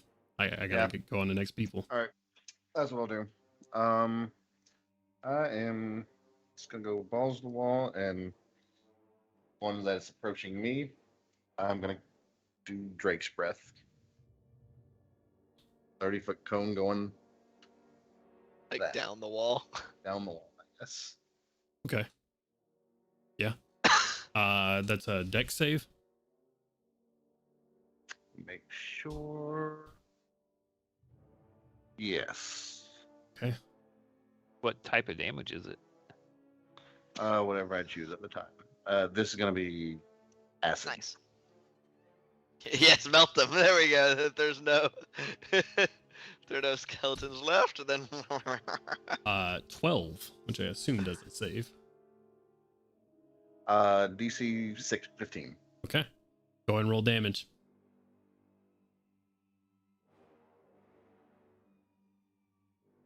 $30.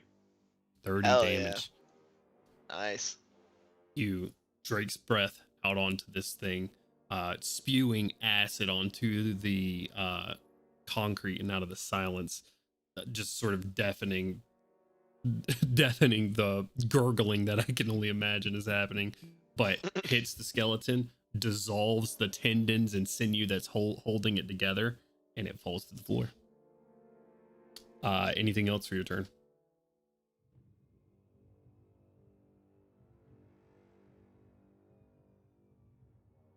Got bonus action and movement. You want a bonus action or move anywhere?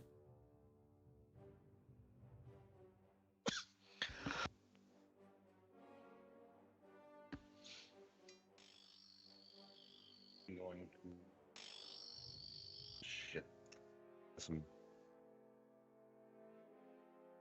Going to move towards the other skeleton. Okay. Now that I'm uninvisible. Go right around towards where Crowley is. You are visible but silenced. This one melted down into the ground. You whip around towards the other side, towards closer, like on the other side of Crowley. Ending your turn there. Crowley, it's your turn.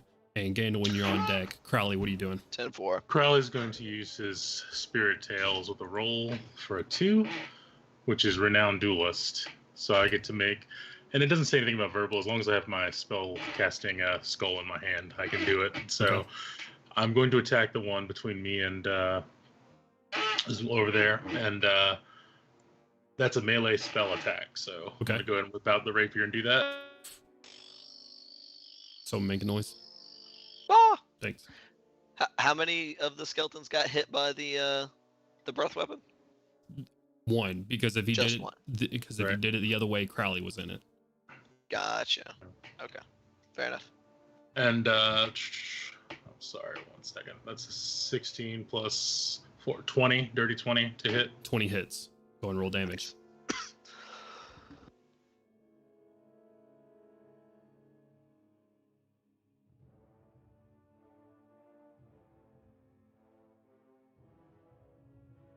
You're muted. What'd you say? I'm sorry, that's 8 and an 8 on the 2 10s, plus 5, so 21 damage. 21 damage. Psychic damage. Psychic damage? Nice. Yes. Which Okay. spell was this? It was one of my Tales of the Spirits. Oh yeah, that's cool. Richard pops up and like we kind of merge together and we just slash at this thing. As you do, slashing down like precise. Someone make another noise for me. Oh! Thanks. Slice down on this thing. Again, just sort of crumples under the weight of your sword. Pile of bones right there in front of you. Dead. Crowley's then going to maneuver around to get behind this thing, within its range, and just, so that it's between me and Milgram, the last one, because it's also in the silence, right? The last one is not in the silence yet. Or is it the one over there? You counted the third one being the one by Gandalf. Well, in that case, no. I'm just going to hold and look up for Dario. So Dario's above you. There's one walking from the further side of the wall, not quite in the silence, but almost to it. That's walking down towards you, because there's 3 on this wall. Y'all have dispatched of 2. 1 is about to walk into the silence. But having made attacks, you guys are now visible. All right. Anything else for your turn there, Crowley? Looking at Memento 1 second. Okay. I am going to. How far away is it? It is 20 feet from you. I'm not sure if I can do this, but this is at will. So is what it reads as. I have Eldritch Adept Misty Visions, and I'm going to try and create an image of like a flock of birds in front of it that just kind of just jump in front of the thing and fly upward. Eldritch Adept Misty Visions. It's still casting the spell, I think. Yeah, without expending a spell or material component slot. So it's at will. So I figured I'd ask. Yeah. Let's see. You can cast silent. Yeah, you still have to cast a spell. Okay, that's fine. But it's silent image. That other one is your action, right? Is silent image a bonus action?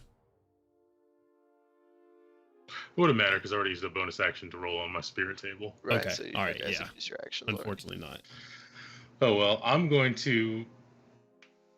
Is this just a flat wall? There's no indentation at all whatsoever, or anything like that. Where at? There are like little...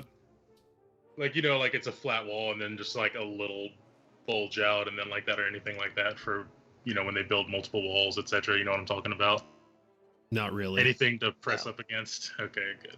Like crenellations or something? Yeah, well, it's not quite crenellations, but yes. Yes, on crenellations across the top here. Like, yeah, see, crenellations are the stuff up top. That's why. But anyway, I was just curious. That thing doesn't see us yet? I mean, you guys are. No, I'm gonna say yes. It does. It is walking towards you now with That's sword fine. out. Now I'm just gonna end my turn with rapier out and waiting for it to approach. Okay, ending your turn there. Gainwin, it is your turn. What would you like to do? Okay. So, clarify. This is a skeleton that's got a hold of me? Correct. Or is trying to? Okay, whatever. Regardless, I'm invisible. I'm just gonna take the cuckoo that I was trying to slice the. I don't know why I can't think of that part of the bell. The part of the bell that makes the noise. And Okay. I was trying to slice the bell with, and I am going to shank it a couple times. Go I for it. believe it's called the donger. The donger. The donger. Can't, That makes tried sense to to slice me. the donger. It didn't work. Trying to slice the Donger. donger, it didn't work out. It was a steel donger. All right, so which these are at advantage because I'm invisible, correct? Correct. Phenomenal. I think they have any sort of special stuff. I'll make sure. Apparently, it's actually called a clapper. A clapper. Yeah, slice the clapper off.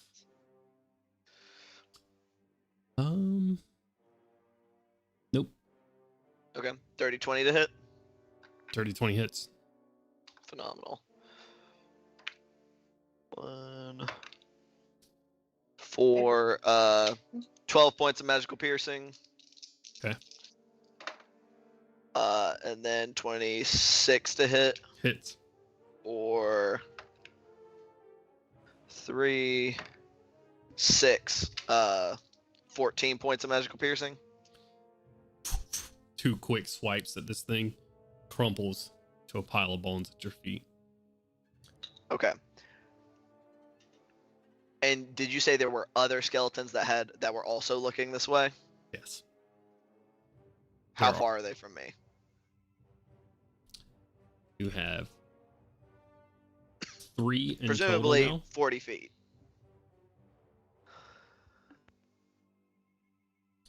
Unless, there's not necessarily a bell at every. 45, 55, and should be the same measurement as the first. 40. 40 feet away from me? Correct. 40, and the furthest one I said. So I didn't hear that. I heard some numbers and then it faded out and then it came back in with 40. 40, 40, and 55. Wait, so there's one behind me somewhere? No, in front of you. Okay, so 40 and then another straight 40. across from you. So 40 feet to your right, 40 feet in front of you to your left, 40 feet straight, or 55 feet straight across. To my left? Mm-hmm. Correct. I feel like I've misunderstood something about how this wall is constructed. Well, right, the bell that is on this pillar. So you Right. got a pillar with a north, south, east, and west. One was at each point of north, south, east, west. Think of it that way. Right. You just took out the one that is effectively on the east side, so you still have 3 across from you. Okay. Are these in such a way that I can move to them with my movement? Yeah. I gotta be moving along the wall. Okay. And for the mental link, I'm God damn, I can't point or anything. I guess I'm just gonna say, Azur, take care of the skeleton that's on the bell from, like, I'm gonna try to give him a cardinal direction from him to the one that is there, because there are 2. You said there are there. So I had 40 to one, 40 to another, and then 50 to the other. Correct. If I go to the second 41, would that put me closer to the 50-foot one away? Yes. Okay. Either so- one of these guys would put you closer to the one that is directly across from you. Okay, perfect. So I'll just point him at one of the 40-foot ones that needs to die, and I'm gonna use my movement to get up to the other one that's 40 feet away, and I'm gonna bonus action to flurry of blows. Okay. Just to try to just walk up and just bop bop, just come up and just try to put this thing down. Go for it. So that is 27 to hit with the first one Hits. for 10 points of magical bludgeoning. Okay. Second attack is a 21 Hits. for 9 more points of magical bludgeoning.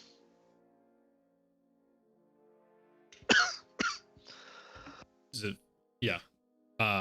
2 hits, crushing bone and connections, crumples at your feet. Are you trying to be stealthy about this at any point? Yeah, my thought is I was trying to come up, like when I had the first one, I had a hold of it and I stabbed it a couple times and tried to just like lower whatever was left of its body to the ground. Same thing here, come up, kind of put an arm behind it and just kind of smashing it like in its rib cage or whatever to try to incapacitate it and try to not have it just go flying all over the place if at all possible. Give me 2 sleight of hand checks. Sleight of hand, heard. Sleight of hand numero uno. 12. Sleight of hand number 2. 13. Roll 3 and a 4. Gotcha. First one, cuts. Lays him down without a problem. Second one, you punch, and too many ribs go flying in one direction. Mm-hmm. Clatter, some hitting the bell itself. Unable to keep that one silent. Mm-hmm. Anything else for your turn, Ganwin? That's action, bonus action, and all but 5 feet of my movement, which I would use to move 5 feet closer to that one that was 50 feet from me. Dario makes it down with the rope. The third skeleton makes its way into the silence. You just see him rip the head off of it. Nice. Pretty handedly, and it crumples down to the ground. The end of the round, skeletons turns. The farthest in, that one Azure, you pointed towards Azure, and the one closest to you right now, Gandalin, you hit, and bones sort of scatter everywhere. Grabs the bell, uses its action to ring it, and you see undead all across the castle top turn towards you. That's where we're gonna end tonight's session. Son of a bitch. No. Oh, brother. Good job on your recon. Hey man, that was the plan. I thought you were just gonna be like, okay, this is what it looks like from all the angles. We just walked all of us up if that was what we were gonna do. Oh man, there's a series of unfortunate rolls. I rolled like 6 things that were under 5, so I don't know what to tell you. Yep. You'll be spicy next week, Ben. You're seasoning up. Yeah. No, that The means that seasoning he'll going. crush us come Monday. Okay. Oh yeah, that's right. He might just kill you on Monday. All right. Well, thank you, home team, for putting up with that. For sure, we'll get back to you guys next week and start off with y'all, so be ready. Because y'all aren't out of the danger either. Oh shit. All right, so thank you guys for playing with me. I had a blast. Thank you guys for tuning in. We really appreciate you, of course, from the bottom of our hearts. We are Hard Knock Dice. We stream every Monday and Saturday. On Mondays, we do Ghost of Saltmarsh, DM by our resident Carnathy boy, Gandalin /@FearDOA /Ian. That's also me. Yeah, we do that at 7 p.m. Eastern Standard Time. And on Saturdays, we do this, DM by me. We do Across Eberron with all these beautiful people right here. So, we're going to raid some friends. But while I get that set up, don't forget to drop a follow, a like, a subscribe, wherever you may find us. Here, YouTube, TikTok, Twitter. So go find us. Not Facebook. Tumblr. We have a Facebook. We have a Facebook. It is not available to anyone. Anyways. So thank you so much, guys. We're going to rate our friend Hope for TTRPGs. So go give them a follow as well. And we will see you guys next time. Don't forget to donate to the charity. Much love. Yeah. Bye.